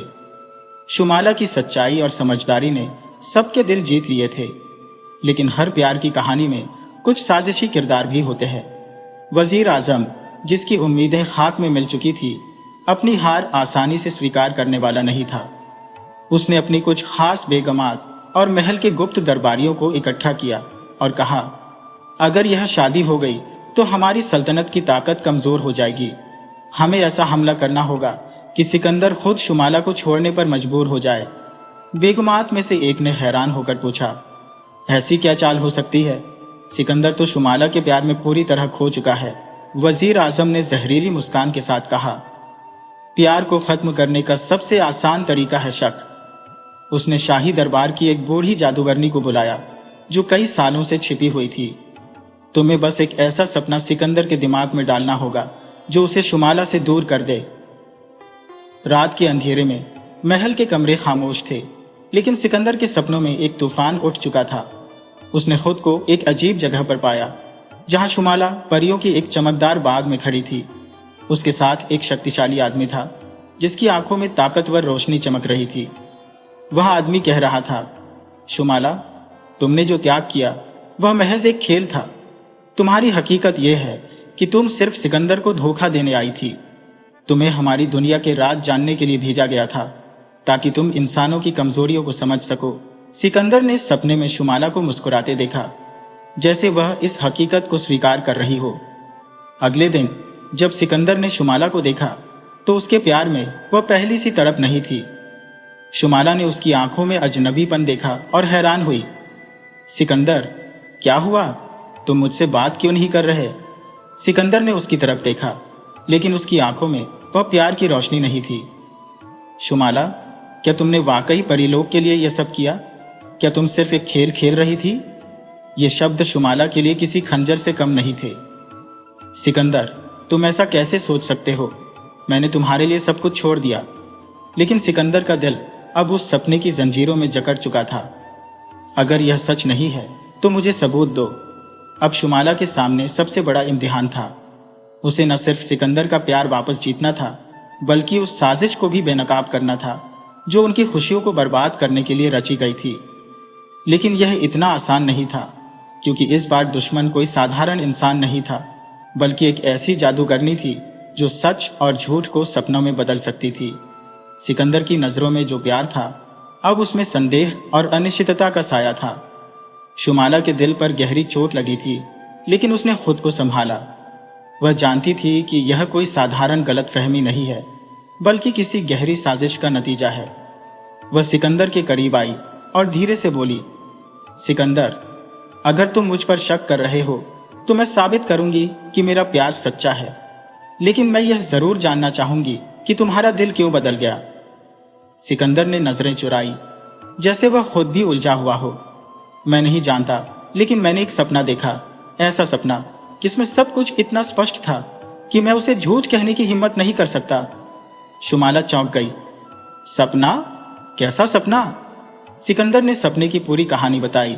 शुमाला ने ध्यान से सुना और तुरंत समझ गई कि यह सपना एक जादुई चाल का हिस्सा है। उसने धीरे से कहा, सिकंदर, क्या तुम्हें नहीं लगता कि यह सपना किसी ने जानबूझकर तुम्हें दिखाया है? क्या तुम भूल गए कि मैंने कितनी कुर्बानियां दी हैं? सिकंदर के दिल में शुमाला के शब्दों ने हलचल मचा दी, लेकिन शक की दीवार अभी पूरी तरह से नहीं टूटी थी। मैं नहीं जानता शुमाला, लेकिन मुझे कुछ समय चाहिए। शुमाला ने अपनी आंखों में आंसू नहीं आने दिए। वह जानती थी कि अगर उसने हिम्मत हार दी तो वह अपना प्यार भी खो देगी। उसने दिल में फैसला किया कि वह इस सपने के पीछे की सच्चाई को जरूर ढूंढेगी। अगले दिन शुमाला ने महल के हर सेवक और दरबारी पर नजर रखना शुरू किया। वह जानती थी कि इस सपने को पैदा करने वाली कोई साधारण ताकत नहीं थी, बल्कि कोई ऐसा था जो सिकंदर की सोच को नियंत्रित करना चाहता था। रात के वक्त जब महल खामोश था, शुमाला ने दरबार के एक अंधेरे कोने में किसी की कानाफूसी सुनी। वह धीरे से दीवार के पीछे छुप गई और सुनने लगी। वजीर आजम की आवाज थी। हमें यह सपना और भी ताकतवर बनाना होगा। सिकंदर के दिल में जब तक शक रहेगा वह शुमाला को स्वीकार नहीं करेगा। जादूगरनी ने धीमी आवाज में कहा, अगला सपना पहले से ज्यादा खौफनाक होगा। सिकंदर खुद शुमाला से नफरत करने लगेगा। शुमाला के दिल में गुस्से की लहर दौड़ गई, लेकिन उसने खुद को काबू में रखा। उसने तुरंत यह राज सिकंदर को बताने का फैसला किया, लेकिन वह जानती थी कि अगर सिकंदर के सपने जादुई थे तो उन्हें तोड़ने के लिए उसे किसी और ताकत का सहारा लेना होगा। अगली सुबह शुमाला सीधा महल की सबसे बड़ी जादूगरनी शाह बीबी के पास गई, जो सदियों से जादू के खिलाफ लड़ने के लिए मशहूर थी। शाह बीबी ने शुमाला को ध्यान से देखा और कहा, बेटी, सपनों का जादू सबसे खतरनाक होता है। यह दिल और दिमाग को अपनी गिरफ्त में ले लेता है। तुम्हें सिकंदर के दिल में वह रोशनी जगानी होगी जो इस सपने को तोड़ सके। शुमाला ने विनती की, मुझे बताइए, मैं यह कैसे कर सकती हूँ? शाह बीबी ने एक प्राचीन ताबीज निकाला और कहा, यह ताबीज सिकंदर के तकिए के नीचे रख दो और जब वह सपना देखे तो उसे अपने नाम से पुकारो। अगर उसका प्यार सच्चा है तो यह सपना हमेशा के लिए टूट जाएगा। लेकिन याद रखो, अगर तुम्हारे प्यार में जरा सी भी कमजोरी हुई तो यह सपना हकीकत में बदल सकता है। शुमाला ने मजबूती से ताबीज थामा और रात का इंतजार करने लगी। रात आई और शुमाला चुपके से सिकंदर के कमरे में दाखिल हुई। उसने ताबीज तकिए के नीचे रखा और दुआ मांगी कि सच्चाई की जीत हो। सिकंदर की नींद गहरी हुई और सपना शुरू हुआ। इस बार सपना पहले से भी ज्यादा खौफनाक था। उसने शुमाला को दुश्मनों के साथ देखा, उसे महल के खिलाफ साजिश करते हुए पाया। सिकंदर का दिल धड़क उठा, लेकिन जैसे ही वह गुस्से में बोलने लगा, शुमाला ने धीरे से उसका नाम लिया। सिकंदर, मेरे प्यार को देखो, इन सपनों को नहीं। अचानक सपने में रोशनी फैल गई और सारे झूठ धुएं में उड़ गए।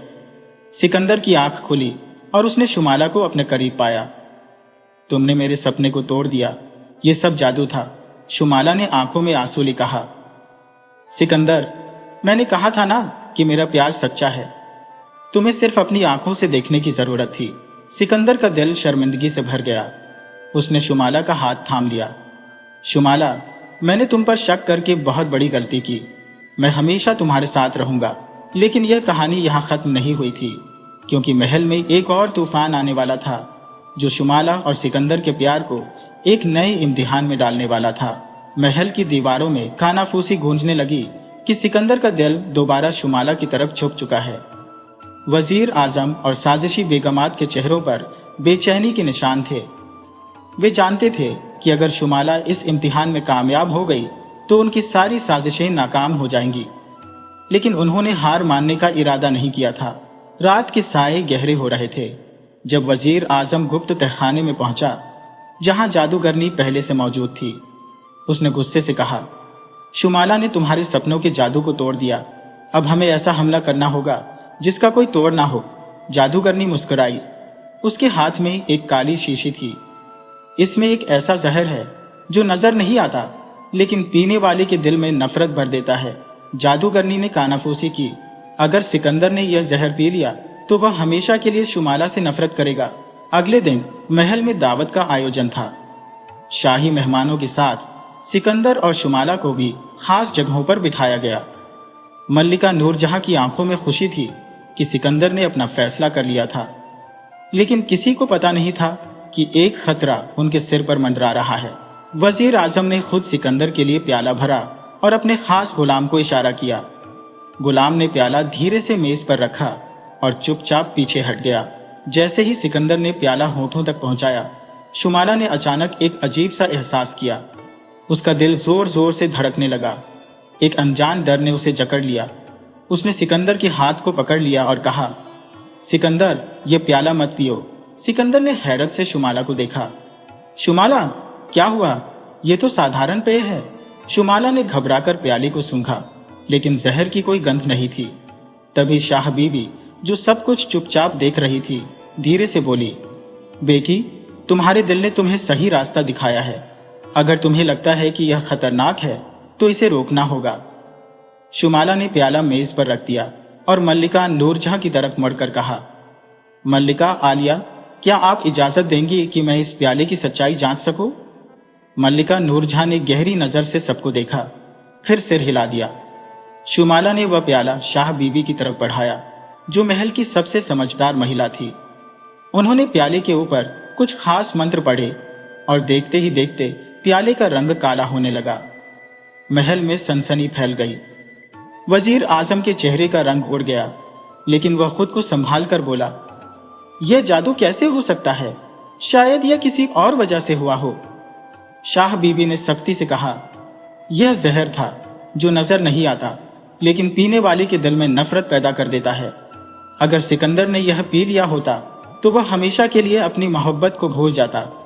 महल में भारी खामोशी छा गई। सिकंदर ने सख्ती से वजीर आजम को देखा। क्या तुम मुझे अपनी ही मोहब्बत के खिलाफ करने की कोशिश कर रहे थे? वजीर आजम के माथे पर पसीना आ गया। वह जानता था कि अगर इस वक्त उसने कोई गलती की तो वह हमेशा के लिए महल से निकाल दिया जाएगा।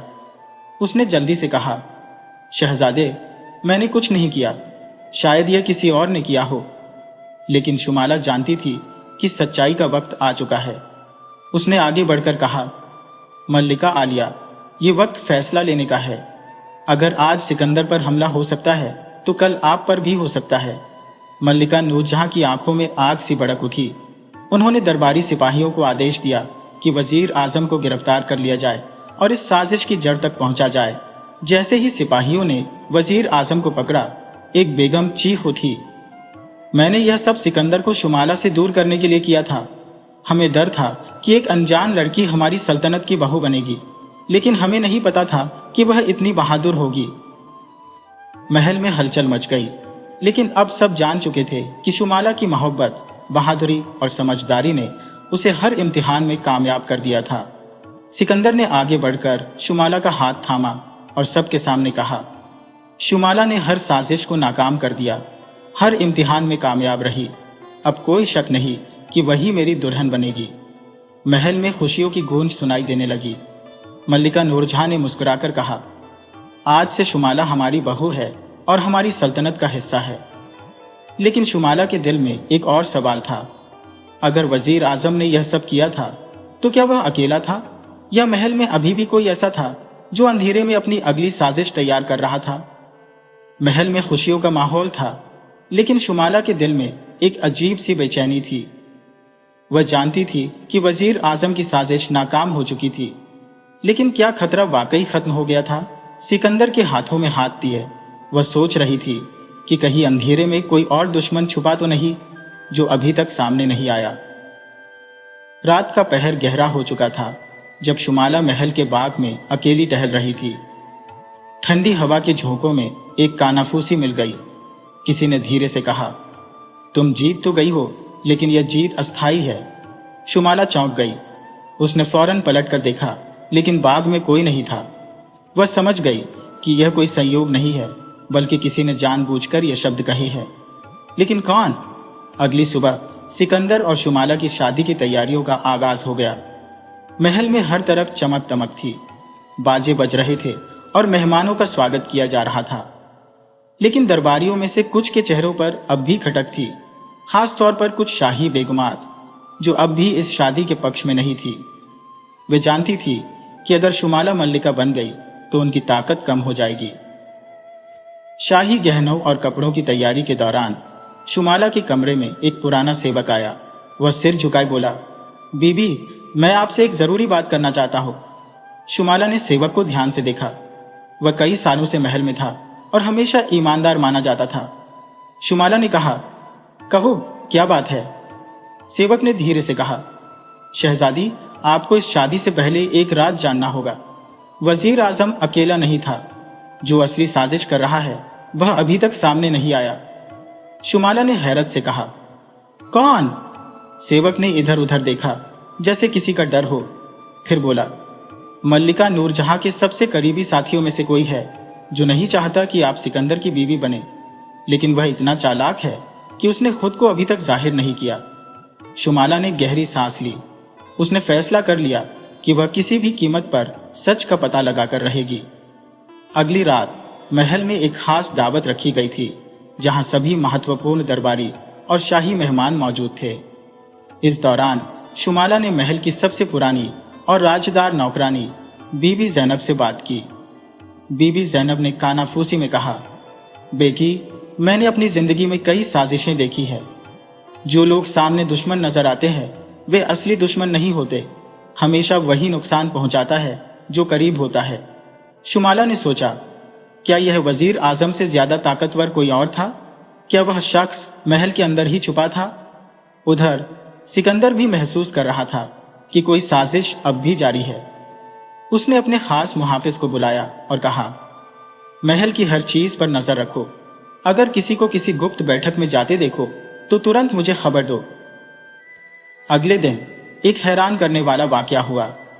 सिकंदर के खास मुहाफिज ने उसे सूचना दी कि एक गुप्त कमरे में रात को कुछ लोग जमा होते हैं। सिकंदर और शुमाला ने फैसला किया कि वे खुद इस राज्य से पर्दा उठाएंगे। रात के वक्त जब सारा महल सो रहा था, सिकंदर और शुमाला धीरे धीरे उस गुप्त कमरे की तरफ बढ़े। वहां से कानाफूसी आ रही थी। एक भारी आवाज कह रही थी, हमने वजीर आजम को कुर्बान कर दिया, लेकिन अब भी शुमाला महल में है। अगर यह शादी हो गई तो हमारी सारी ताकत खत्म हो जाएगी। शुमाला और सिकंदर ने हैरत से दरवाजे की दरार से झांका। वे देखकर दंग रह गए कि यह साजिश महल के एक महत्वपूर्ण दरबारी वजीर सल्तनत के दिमाग की उपज थी। सिकंदर ने गुस्से से दरवाजा खोल दिया। ये क्या हो रहा है? सब चौंक गए। वजीर सल्तनत के चेहरे पर हल्की सी मुस्कान आई। शहजादे, मुझे पता था कि तुम यहां आओगे, लेकिन सवाल यह है कि क्या तुम अपनी मां के खिलाफ जा सकते हो? सिकंदर ने चौंक कर कहा। मेरी मां? वजीर ने धीरे से कहा, मल्लिका नूरजहां नहीं चाहती कि यह शादी हो। वह चाहती है कि तुम्हारी शादी किसी और बड़ी सल्तनत की शहजादी से हो। मैं तो बस उनकी इच्छा का पालन कर रहा हूं। सिकंदर ने हैरत और गुस्से से कहा, यह झूठ है। वजीर ने मुस्कुराकर कहा, अगर झूठ है तो जाकर अपनी मां से पूछ लो। सिकंदर का दिल कांप गया। क्या वाकई उसकी मां इस शादी के खिलाफ थी? शुमाला ने सिकंदर की तरफ देखा। हमें सच जानना होगा। सिकंदर और शुमाला सीधे मल्लिका नूरजहां के पास पहुंचे। सिकंदर ने कहा, मां, क्या यह सच है कि आप नहीं चाहती कि मेरी शादी शुमाला से हो? मल्लिका नूरजहां के चेहरे पर एक पल के लिए गंभीरता आई। फिर वे बोली, बेटा, मैं तुम्हें बताना चाहती थी, लेकिन समय नहीं मिला। यह सच है कि मैं चाहती थी कि तुम्हारी शादी किसी बड़ी सल्तनत की शहजादी से हो, लेकिन सिकंदर ने बीच में ही पूछा, लेकिन वजीर सल्तनत यह सब क्यों कर रहा है? मल्लिका नूरजहां की आंखों में आग सी भड़क उठी। क्योंकि वह अपनी ताकत बचाने के लिए कुछ भी कर सकता है। उन्होंने तुरंत सिपाहियों को आदेश दिया कि वजीर सल्तनत को गिरफ्तार किया जाए। जैसे ही सिपाही अंदर आए, वजीर ने एक खंजर निकाला और शुमाला की तरफ बढ़ा। अगर मैं नाकाम हुआ तो तुम भी जिंदा नहीं रहोगी। लेकिन शुमाला तैयार थी। उसने जल्दी से एक मशाल उठाई और वजीर के हाथ पर दे मारी। वह चीख उठा और तभी सिपाहियों ने उसे काबू कर लिया। महल में यह ऐलान कर दिया गया कि वजीर सल्तनत एक साजिश करता था और उसे कड़ी सजा दी जाएगी। मल्लिका नूरजहां ने सिकंदर और शुमाला को देखकर कहा, अब कोई साजिश बाकी नहीं रही। मैं आज ऐलान करती हूँ कि कल तुम दोनों की शादी होगी। शुमाला और सिकंदर ने एक दूसरे को देखा। अब कोई साजिश, कोई दुश्मन उनके प्यार के बीच नहीं था। लेकिन क्या वाकई सब कुछ खत्म हो चुका था, या किस्मत उनके लिए कोई और इम्तिहान लेकर आ रही थी? महल में रोशनी की बहार थी। पूरे शाही दरबार को जगमगा दिया गया था। जहां सिकंदर और शुमाला की शादी की तैयारियों में सब व्यस्त थे। मल्लिका नूरजहां ने अपनी मौजूदगी से साबित कर दिया था कि अब वे खुद इस शादी का समर्थन कर रही है। लेकिन सिकंदर और शुमाला के दिल में एक अजीब सा एहसास था। क्या वाकई यह साजिशें खत्म हो चुकी थी, या अभी भी कोई छुपा हुआ दुश्मन बाकी था? शाही मेहमानों के खाने में हर खास और आम व्यक्ति जमा था। सिकंदर और शुमाला के प्यार का चर्चा पूरे देश में हो चुका था। लेकिन शुमाला के दिल में अब भी एक अजीब सी बेचैनी थी। उसे ऐसा लग रहा था जैसे कोई साया अभी भी इस खुशी के पल पर छाया हुआ है। सिकंदर ने उसके चेहरे की परेशानी भांप ली और धीरे से उसका हाथ थामकर कहा, हमने हर मुश्किल को पार कर लिया है। अब कुछ भी हमें एक दूसरे से जुदा नहीं कर सकता। शादी का आगाज हुआ। काजी ने सिकंदर से सवाल किया, क्या आपको शुमाला बिनते नामालूम से शादी कबूल है? सिकंदर ने मुस्कुराकर कहा, कबूल है। यह शब्द सुनते ही महल में खुशी की लहर दौड़ गई। लेकिन जैसे ही काजी ने शुमाला से शादी की रजामंदी पूछी, एक जोरदार आवाज गूंजी। महल के दरवाजे जोर से खुले और एक आदमी अंदर दाखिल हुआ। वह एक लंबा कद का आदमी था जिसकी आंखों में एक अजीब सी दहशत थी। वह सीधा मल्लिका नूरजहां के कदमों में झुक गया और बोला, महान मल्लिका, मैंने आपकी सल्तनत के एक बहुत बड़े राज को उजागर किया है। मल्लिका ने हैरत से उसे देखा और कहा, कौन सा राज? वह आदमी बोला, शुमाला इंसान नहीं है। महल में खामोशी छा गई। शुमाला का दिल धड़कने लगा। सिकंदर ने गुस्से से कहा, यह झूठ है। लेकिन वह आदमी बोला, यह सच है। मैंने उसकी असलियत अपनी आंखों से देखी है। यह साधारण इंसान नहीं बल्कि एक दूसरी दुनिया की प्राणी है जो सिर्फ इंसानों के बीच रहने के लिए यहां आई है। मल्लिका नूरजहां ने गहरी नजर से शुमाला को देखा। क्या यह सच है? शुमाला खामोश रही। वह जानती थी कि अगर उसने झूठ बोला तो उसके प्यार की पवित्रता पर सवाल उठेगा, और अगर सच बोलेगी तो शायद यह शादी कभी ना हो पाए। उसने सिकंदर की तरफ देखा जो अपनी मां की तरफ मुड़ा और कहा, अगर शुमाला इंसान नहीं है तो क्या फर्क पड़ता है? उसका प्यार सच्चा है और मैं उसके बिना नहीं रह सकता। मल्लिका नूरजहां ने कहा, लेकिन एक गैर इंसानी प्राणी हमारी सल्तनत की मल्लिका कैसे बन सकती है? शुमाला ने आखिरकार आगे बढ़कर कहा, मैं अपनी दुनिया छोड़कर आई हूं, अपनी हकीकत को पीछे छोड़कर आई हूं। मैंने अपनी सारी शक्तियां कुर्बान कर दी ताकि मैं सिकंदर के साथ रह सकूं। मैं आज भी वही शुमाला हूं जिससे सिकंदर ने प्यार किया है। महल में मौजूद लोगों के चेहरों पर हैरानी थी, लेकिन सिकंदर ने मजबूती से कहा, प्यार किसी दुनिया या जाति का मोहताज नहीं होता। अगर मेरी मां को लगता है कि शुमाला हमारी सल्तनत की मल्लिका नहीं बन सकती तो मैं अपनी सल्तनत छोड़ दूंगा। ये सुनकर दरबारी चौंक गए। क्या सिकंदर वाकई अपनी सल्तनत छोड़ सकता था? मल्लिका नूरजहां गहरी सोच में पड़ गई। वे अपनी सल्तनत को कमजोर नहीं करना चाहती थी, लेकिन उन्हें पहली बार अपने बेटे के प्यार की गहराई का अंदाजा हुआ। उन्होंने धीरे से कहा, अगर शुमाला ने वाकई अपनी दुनिया छोड़ दी है और तुम्हारे साथ रहने का फैसला किया है तो मुझे कोई आपत्ति नहीं है। मैं अपनी सल्तनत से ज्यादा तुम्हारी खुशी को महत्व दूंगी। यह सुनकर सिकंदर ने राहत की सांस ली। काजी ने दोबारा शुमाला से पूछा, क्या आपको सिकंदर बिन नूरजहां से शादी कबूल है? शुमाला ने नम आंखों से मुस्कुराकर कहा, कबूल है। महल खुशियों से गूंज उठा, लेकिन जैसे ही काजी ने शादी मुकम्मल करने का ऐलान किया, वह आदमी जिसने शुमाला पर आरोप लगाया था जोर से हंसा और बोला, यह शादी पूरी हो सकती है, लेकिन यह प्यार ज्यादा देर तक नहीं चलेगा, क्योंकि एक दिन शुमाला की असली हकीकत उसे वापस बुला लेगी। यह कहकर वह गायब हो गया जैसे कभी था ही नहीं।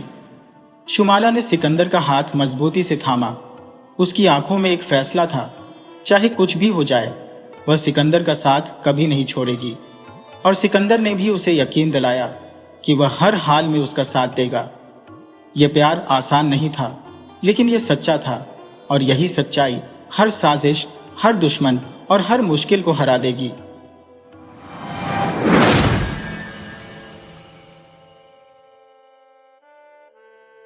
यमन के एक बादशाह के पास एक बेटा था जो आंखों से अंधा था। उसका नाम कमर था।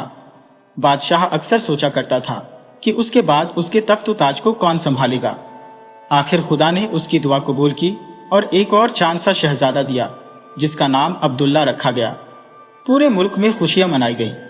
अब्दुल्ला की नाजो-नम में परवरिश हो रही थी। जब वह 6 बरस का हुआ तो बादशाह ने उसे मकतब में दाखिल करवा दिया ताकि वह इल्म हासिल करके अपने खुदा और उसकी मखलूक को पहचाने। शहजादा अब्दुल्ला बहुत ज़हीन था और दिल लगाकर मेहनत से तालीम हासिल करता था। मदरसे में किताबी इल्म के अलावा वह जंगी तालीम भी हासिल कर रहा था। वह किताबी इल्म में सबसे लायक था और तीर तलवार चलाने में भी माहिर था। वजीर ए आजम का लड़का अब्दुल करीम उसे देखकर जलता था, क्योंकि वह खुद पढ़ने लिखने में निकम्मा था और जंगी तालीम में भी सबसे पीछे था। फिर भी वह अपने आप को बहुत लायक और बहादुर समझता था। वह शहजादा अब्दुल्ला की सिर्फ इसलिए इज्जत करता था कि वह शहजादा है और बाप के बाद तख्त पर बैठेगा, मगर दिल में अब्दुल्ला से नफरत करता था। अब्दुल्ला जवान होने पर हर किस्म के इल्म हुनर में माहिर हो गया। बाप के मरने के बाद वह तख्त पर बैठा। कुछ अरसे बाद बूढ़े वजीर आजम के मरने पर अमीरों और वजीरों ने अब्दुल करीम को वजीर ए आजम की कुर्सी पर बिठा दिया, मगर अब्दुल करीम खुद को अब्दुल्ला से लायक और बहादुर समझता था और तख्त ताज के ख्वाब देखता था। उसने अपने दिल में कीना और दुश्मनी रखी और जाहिर में ईमानदारी से बादशाह की खिदमत करता रहा। एक मर्तबा बादशाह अब्दुल्ला अपने बड़े भाई कमर और तमाम अमीरों और वजीरों को साथ लेकर हिरन के शिकार को जंगल में गया। भाग दौड़ में रात हो गई और बादशाह ने खेमे लगाने का हुक्म दिया। अब्दुल्ला बादशाह होने के बावजूद अपने बड़े भाई कमर को दिल जान से चाहता था और उसकी इज्जत करता था। उसे तफरीह, शिकार और महल दरबार हर जगह साथ रखता था। कमर भी अपने छोटे भाई पर जान छिड़कता था। आधी रात को वजीर आजम अब्दुल करीम ने एक सरदार को अपने खेमे में बुलाया और लालच देकर कहा, अगर तुम बादशाह को कत्ल कर दो तो मैं तुम्हें मालामाल कर दूंगा। सरदार ने हामी भर ली और तलवार लेकर बादशाह के खेमे में घुसा। बादशाह उस वक्त सो रहा था, मगर शहजादा कमर जाग रहा था। आहट पाकर वह सरदार की टांगों से लिपट गया और शोर मचा दिया। शोर सुनकर दूसरे सरदार भागे आए और बादशाह भी जाग उठा। चुनांचे उसे फौरन गिरफ्तार कर लिया गया। सख्ती से पूछताछ करने पर सरदार ने सारा किस्सा बयान कर दिया। बादशाह ने वजीर आजम अब्दुल करीम को भी गिरफ्तार करने का हुक्म दिया और अगले दिन इन दोनों गद्दारों को शाही कैदखाने भिजवा दिया। शहजादा कमर ने बादशाह से कहा, अब्दुल्ला, तुम्हें दोस्त और दुश्मन की पहचान होनी चाहिए। मुझे याद है अब्दुल करीम तालीम के वक्त ही तुम्हारा दुश्मन था। तुमने उसे वजीर आजम बनाते वक्त बहुत जल्दी की। अमीरों और वजीरों के मशवरे पर अमल किया, मगर अपनी अक्ल से काम न लिया। इसका मतलब यह है कि यह अमीर वजीर भी यकीनन इसके हामी है। अब तुम्हें ज्यादा होशियारी से रहना होगा।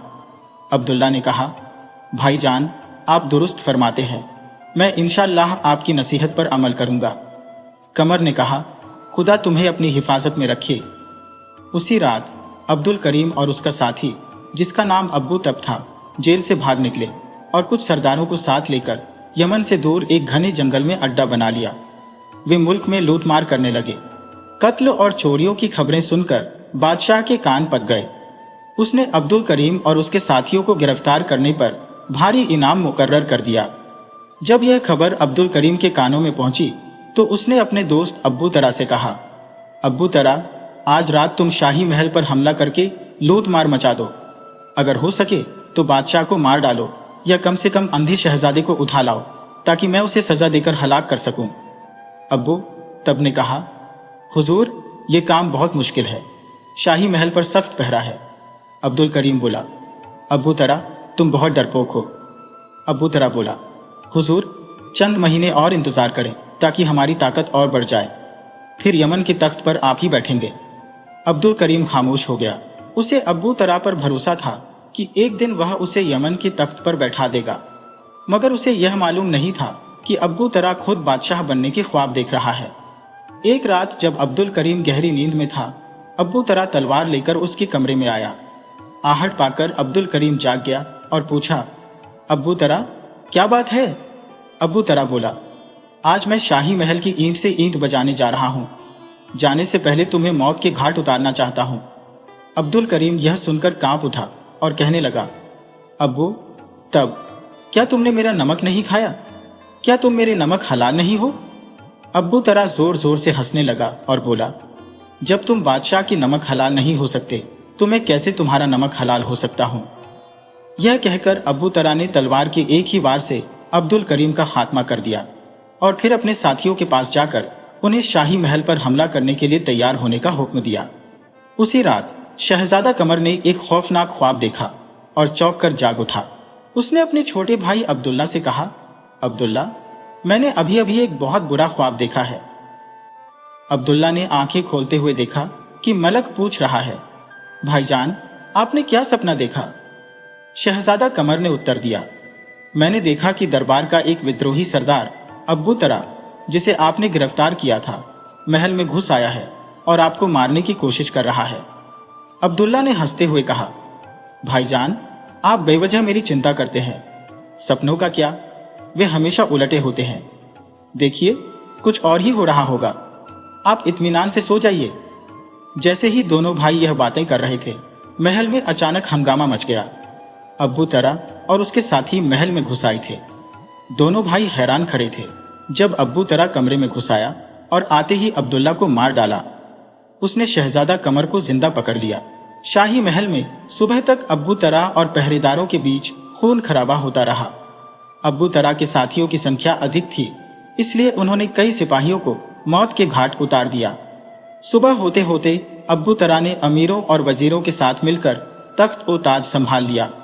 शहजादा कमर कई महीनों तक शाही कैदखाने में पड़ा रहा।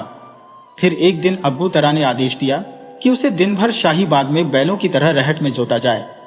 बेचारा शहजादा कमर इस कड़ी मेहनत में फंस गया। वह दिन भर शाही बाग में रहट खींचता रहता। जब थक कर रुकता तो माली उस पर बेरहमी से कोड़ी बरसाता। अब्बू तरा शाम को बाग में सैर करने आता और कमर के जख्मों पर नमक छिड़कता। वह उससे पूछता, शहजादे साहब कैसे मिजाज हैं? इस पर शहजादा कमर माथे से पसीना पोंछकर कहता, अल्लाह ताला का शुक्र है। अब्बू तरा अपने साथियों से कहता, इस अंधी का दिमाग खराब हो गया है कि जानवरों की तरह रहट में जुटा हुआ है और फिर भी खुदा का शुक्र अदा कर रहा है। शहजादा कमर जवाब देता, इंसान को हर हाल में खुदा का शुक्र अदा करना चाहिए। अब्बू तरा उसे कोड़ी मारकर कहता, मगर तुम इंसान नहीं, बैल हो। शहजादा कमर बड़ी इत्मीनान से जवाब देता, बैल ऐसे इंसानों से लाख दर्जे बेहतर है जो अपने भाई बंदों का खून बहाते हैं। एक दिन अब्बू तरा ने बाग में आकर कहा, शहजादे, अगर तुम मुझसे माफी मांग लो और यकीन दिलाओ कि तुम मेरी सल्तनत के वफादार रहोगे तो मैं तुम्हें अपने दरबार में इज्जत से रखूंगा। गैरतमंद शहजादे ने कहा, अब्बू तरा, मुझे किसी चीज की जरूरत नहीं। मैं तुम पर और तुम्हारे दरबार पर लानत भेजता हूं और मैंने कोई जुर्म नहीं किया जिसके लिए मैं तुमसे माफी मांगू। अब्बू तरा ने गुस्से में हुक्म दिया कि उसे दिन रात रहट में जोता जाए और ज्यादा से ज्यादा मेहनत ली जाए, यहां तक कि वह मर जाए। बेचारे शहजादे पर और ज्यादा सख्ती होने लगी। गरीब शहजादा आखिरकार बीमार पड़ गया। बादशाह ने सख्ती से मना कर दिया कि उसे कोई दवा न दी जाए, मगर शहजादा कमर की जिंदगी अभी बाकी थी। वह थोड़े दिनों बाद अच्छा हो गया और फिर सुबह से शाम तक वही सख्तियां बर्दाश्त करने लगा। शहजादा कमर इतनी मुसीबतों के बावजूद खुदा की रहमत से मायूस नहीं हुआ। वह हर वक्त अपने हाल पर सब्र और शुक्र करता रहता और खुदा वंदे आलम से मदद मांगता। मगर इस कड़ी सजा के बावजूद वह खुदा के सिवा किसी के आगे नहीं झुका। एक दिन जब शहजादा कमर चलचिलाती धूप में रहट में जुटा हुआ था और सर से पांव तक पसीने में नहाया हुआ था, तब बादशाह अब्बू तरा की बेटी अपनी सहेलियों के साथ घूमती हुई वहां आ निकली। शहजादे की यह हालत देखकर उसे बहुत रहम आया, मगर क्या कर सकती थी। वह अपने पिता की सख्त तबीयत से वाकिफ थी। घर आकर उसने गरीब शहजादे के गम में खाना भी नहीं खाया और यूं ही सो गई। उसने ख्वाब में भी यही मंजर देखा और घबराकर जाग उठी। एक लौंडी भागकर इसके पास आई और पूछने लगी, शहजादी साहिबा, खैरियत तो है? क्या बात है? क्या आपने कोई डरावना ख्वाब देखा है? शहजादी ने उसे टालते हुए कहा, नहीं, कुछ नहीं, तुम सो जाओ। लौंडी शहजादी के साथ बहुत घुली मिली हुई थी। उसने जिद करते हुए कहा, शहजादी साहिबा, आपने यकीनन कोई बुरा ख्वाब देखा है। मुझे बताइए, शायद मैं अपनी समझ के मुताबिक इसकी कोई ताबीर निकाल सकूं। शहजादी बोली, मैंने ख्वाब में शहजादा कमर को रहट खींचते देखा है। बेचारा शहजादा कितनी मुशक्कत में फंसा हुआ है। बैलों की तरह तमाम दिन रहट में जुटा रहता है। एक शहजादे के लिए जिसने हर तरह के ऐशो आराम के दिन गुजारे हो, रहट खींचना कितनी बड़ी सजा है। लौंडी बोली, शहजादी साहिबा, वाकई यह बहुत बड़ा जुल्म है। आप बादशाह सलामत से इस शहजादे की सिफारिश करें। बादशाह सलामत आपको इतना चाहते हैं, क्या वह आपकी इतनी सी बात नहीं मानेंगे? मुझे यकीन है वह जरूर इस गरीब के हाल पर रहम खाएंगे। नहीं, तुम्हें बादशाह की तबीयत का क्या पता? मैं उनकी बेटी हूं, मैं समझती हूं उनकी तबीयत को। वह कभी शहजादे को आजाद नहीं करेंगे और इसकी सजा में भी कमी ना करेंगे। शहजादी ने जवाब दिया। लौंडी बोली, शहजादी साहिबा, आप जरा कोशिश तो करके देखिए, शायद बादशाह सलामत आपकी बात मान ले। लौंडी की यह बात सुनकर शहजादी सोच में पड़ गई। लौंडी ने कहा, शहजादा, कमर की सेहत बहुत गिर गई है और मुमकिन है वह गरीब यूं ही सिसक सिसक कर दम न तोड़ दे। फिर आपकी हमदर्दी किस काम की? शहजादी बोली, अच्छा, आज बादशाह सलामत दरबार से लौटेंगे तो मौका देखकर इनसे शहजादी कमर की सिफारिश करूंगी। उस दिन शाम को बादशाह सलामत दरबार से आए तो शहजादी ने शहजादे कमर की सिफारिश करते हुए कहा, अब्बा जान, दुनिया में आज तक कभी किसी शहजादे पर इतना जुल्म नहीं हुआ। आप अगर उसे आजाद नहीं कर सकते तो कैद खाने में रखिए, इतनी मुशक्कत में वह दिन में मर जाएगा। बादशाह बोली, मैं यही तो चाहता हूँ कि खानदान का यह आखिरी फर्द भी इस दुनिया से चल बसे, ताकि फिर तख्त व ताज का कोई दावेदार ना रहे। शहजादी बोली, अब्बा जान, शहजादा कमर आंखों से तो अंधा है, भला एक अंधे से आप इतना खतरा क्यों महसूस करते हैं? वह आपका क्या बिगाड़ेगा? बादशाह बोले, शहजादी, तुम्हें मालूम नहीं वह अंधा आंखें ना होने के बावजूद कितनी आंखों वाला है। अगर मैं उसे आज आजाद कर दूं तो वह सल्तनत की ईंट से ईंट बजा देगा। शहजादी बोली, अब्बा जान, मैं यह नहीं कहती कि आप उसे आजाद कर दें, बल्कि मैं चाहती हूँ इस पर इतना जुल्म न किया जाए। आखिर वह शाही खानदान का फर्द है, हुकूमत तो ढलती फिरती छांव है। हो सकता है आज हम तख्त ताज के मालिक हैं तो कल झोपड़े में पड़े हो, या कोई और दुश्मन हमें कैद कर ले तो क्या वह हमारे साथ यही सलूक नहीं करेगा? बादशाह अब्बू तरा ने कहकर कहा, बेटी, यह तुम्हारा महज ख्याल है। अब हमारा खानदान कयामत तक इस तख्त ताज का वारिस रहेगा। अब आसमान के फरिश्ते भी हमारी सल्तनत से टक्कर नहीं ले सकते। मैं फौज की ताकत को बढ़ा रहा हूं। इस वक्त दुनिया की कोई हुकूमत हमारी हुकूमत से ज्यादा मजबूत नहीं है। शहजादी ने कहा, अब्बा जान, आप तो बात कहीं और ले गए। मैं शहजादा कमर के बारे में कह रही थी, उस पर इतनी सख्ती न की जाए।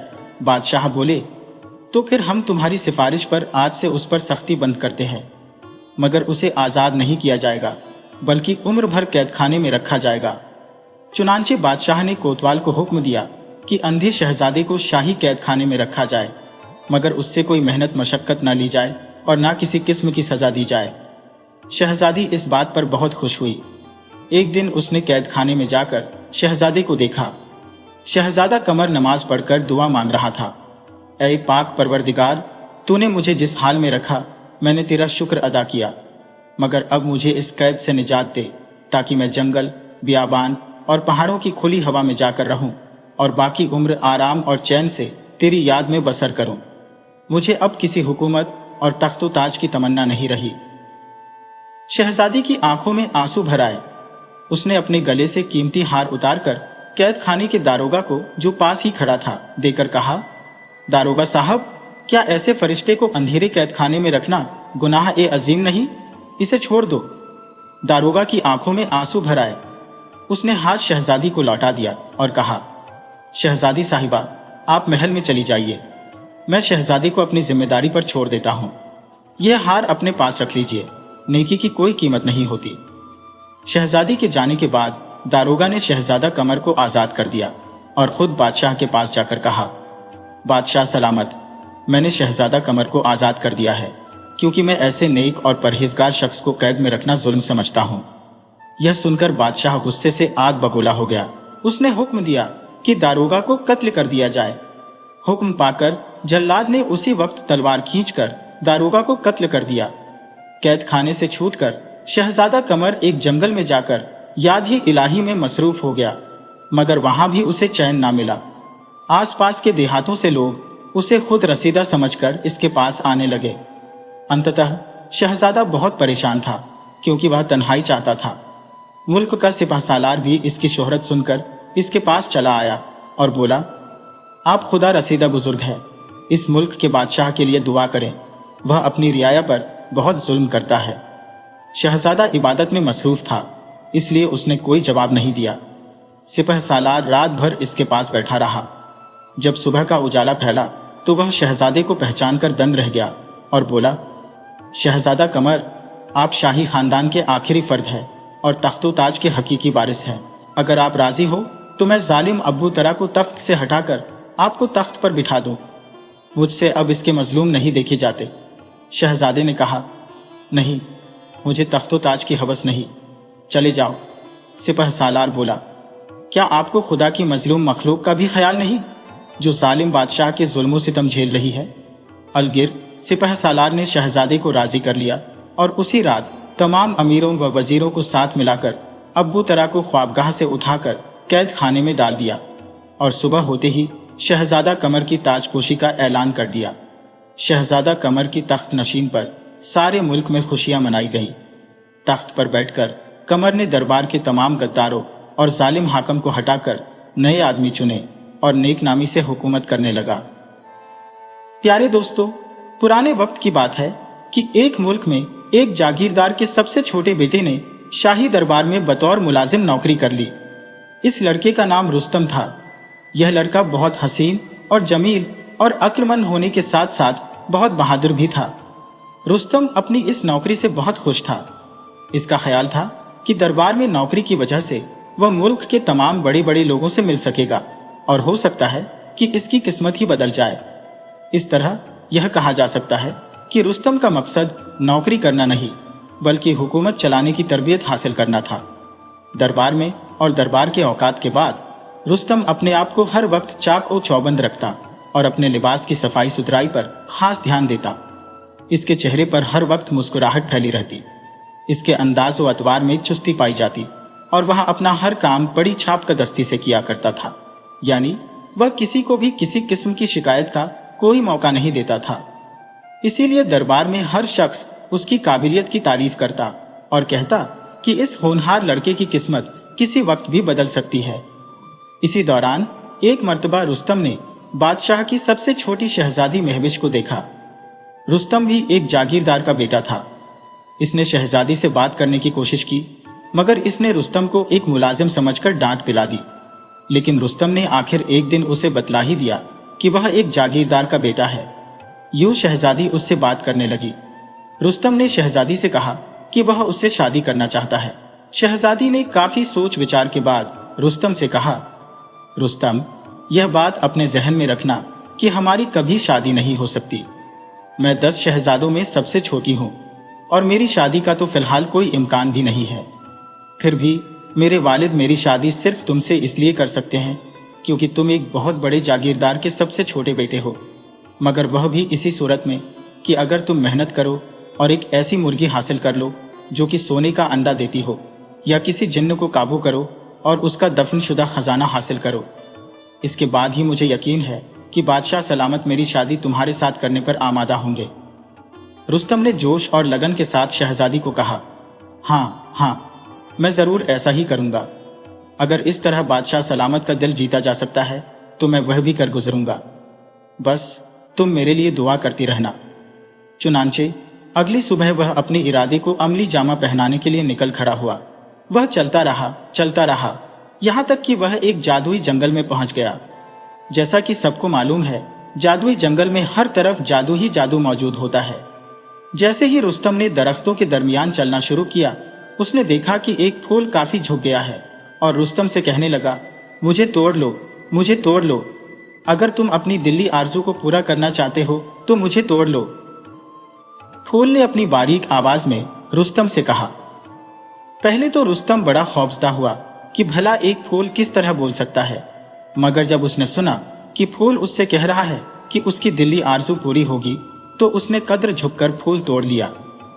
फूल तोड़ने की देर थी कि जमीन शक हुई और रुस्तम ने देखा कि उसके सामने चमकती हुई सीढ़ियां नजर आने लगी जो नीचे की तरफ जा रही थी, और इन सीढ़ियों को सैकड़ों चिरागों ने रोशन कर रखा था। रुस्तम ने अपनी तमाम हिम्मत और जज्बे को समेटते हुए चमकदार सीढ़ियों पर कदम रखा और धीरे धीरे नीचे उतरना शुरू कर दिया। सीढ़ियों के अंत में उसने देखा कि एक अत्यंत सुंदर स्त्री खड़ी है जिसने चमकदार सफेद परिधान पहन रखा है।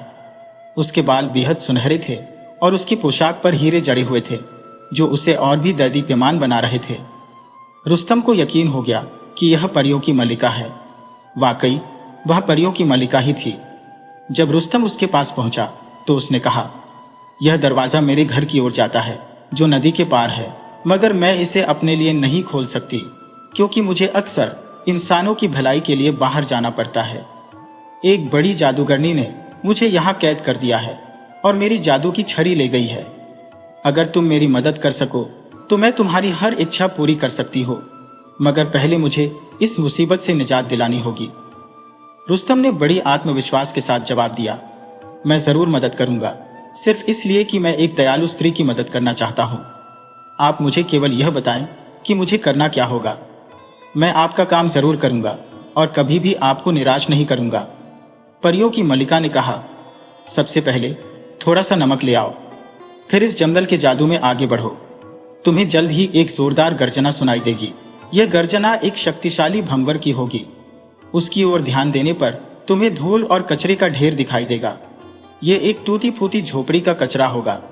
धीरे धीरे इस झोपड़ी में दाखिल हो जाओ। जब तुम इस झोपड़ी में दाखिल हो जाओगे तो भंवर की गर्जना बंद हो जाएगी और एक चुड़ैल प्रकट होगी। वह अपने फटे हुए काले जूते को जोरदार ठोकर से उतार देगी। जैसे ही वह ऐसा करेगी, तुम जल्दी से उसके फटे हुए पैर पर नमक छिड़क देना। वह दर्द से तड़पने लगेगी और कोई हरकत नहीं कर पाएगी। वह तुमसे पानी लाने की विनती करेगी ताकि वह अपने पैर से नमक धो सके। तुम उसे यह कहो कि तुम पानी जरूर लाओगे, मगर पहले वह तुम्हें मेरी जादू की छड़ी दे दे। अगर वह तुम्हें जादू की छड़ी दे दे तो उसके लिए पानी ले आना। वह गुस्से से चिल्लाएगी, मगर आखिरकार वह तुम्हें जादू की छड़ी दे देगी। जब वह तुम्हें छड़ी दे दे तो उसके लिए एक बर्तन में पानी ले आना और जल्दी से वहां से भाग जाना। जब वह अपने पैर धोएगी तो वह तुम्हारे पीछे दौड़ेगी, मगर तुम तेजी से दौड़ते हुए मेरे पास आ जाना और जादू की छड़ी मुझे दे देना। रुस्तम ने परियों की मल्लिका की सारी बातें ध्यान से सुनी और उन्हें याद कर लिया। उसे यह मौका बेहतरीन लगा कि अगर वह इसमें कामयाब हो गया तो उसकी शादी शहजादी से पक्की हो जाएगी। वह ख्यालों में शहजादा बन गया और शहजादी महविश के ख्यालों में खो गया। रुस्तम ने जल्द ही चमकदार सीढ़ियों को पार किया और महल में वापस आ गया। महल से उसने थोड़ा सा नमक लिया और उसे अपने कपड़ों में संभाल कर रख लिया। इसके बाद वह फिर से जादुई जंगल की ओर बढ़ा। वह आगे बढ़ता रहा और जल्द ही उसे जोरदार गर्जना सुनाई दी। उसने देखा कि एक शक्तिशाली भंवर दिखाई दे रहा है। रुस्तम ने उस भंवर की ओर बढ़ना शुरू कर दिया। रुस्तम ने देखा कि यह भंवर एक टूटे हुए झोपड़े में पहुंच चुका था। उसने धीरे धीरे उस झोपड़ी में प्रवेश किया और चुड़ैल के आने का इंतजार करने लगा। चुड़ैल आई और उसने अपने फटे हुए काले जूते को जोरदार ठोकर से उतार दिया। जैसे ही उसने ऐसा किया, रुस्तम ने उसके पैर पर नमक छिड़क दिया, जैसा कि परियों की मलिका ने उसे बताया था। चुड़ैल दर्द से तड़पने लगी, मगर रुस्तम ने अपनी शर्तें रख दी। चुड़ैल कुछ देर तो उसे धमकाती रही, मगर आखिरकार दर्द से मजबूर हो गई। उसने रुस्तम से कहा कि जादू की छड़ी अलमारी में रखी है। रुस्तम ने अलमारी से छड़ी निकाली और पानी से भरा हुआ बर्तन उसे थमा दिया। जैसे ही चुड़ैल ने बर्तन पकड़ा, रुस्तम ने भागना शुरू कर दिया। उसने सारा रास्ता याद कर रखा था। रुस्तम ने तेजी से दौड़ते हुए परियों की मलिका को जादू की छड़ी सौंप दी। उसका सांस बुरी तरह फूल रहा था। परियों की मलिका ने खुशी से छड़ी पकड़ी और उसका शुक्रिया अदा किया। रुस्तम ने बेकदरी से कहा, ए परियों की मलिका, मैं चाहता हूं कि मेरी शादी शहजादी महविश से हो जाए। कुछ ही दिनों बाद रुस्तम ने परियों की मलिका की मदद से बादशाह के महल के पास एक शानदार महल बनवाया। अब रुस्तम कोई गरीब मुलाजिम नहीं था। परियों की मलिका ने उसे ढेर सारी दौलत दी। जल्द ही रुस्तम ने बादशाह से शहजादी महविश का हाथ मांगा। बादशाह ने भी इसमें देर नहीं लगाई और जल्द ही रुस्तम और शहजादी महविश की शादी हो गई। इस प्रकार एक बहादुर लड़का अपने मकसद में कामयाब हुआ और शहजादी भी रुस्तम के साथ खुशहाल जीवन बिताने लगी। प्यारे दोस्तों, अगर आपको यह कहानी अच्छी लगी हो तो लाइक करें, चैनल को सब्सक्राइब करें और इस तरह की और कहानियों के लिए देखते रहें KTV स्टोरी। धन्यवाद।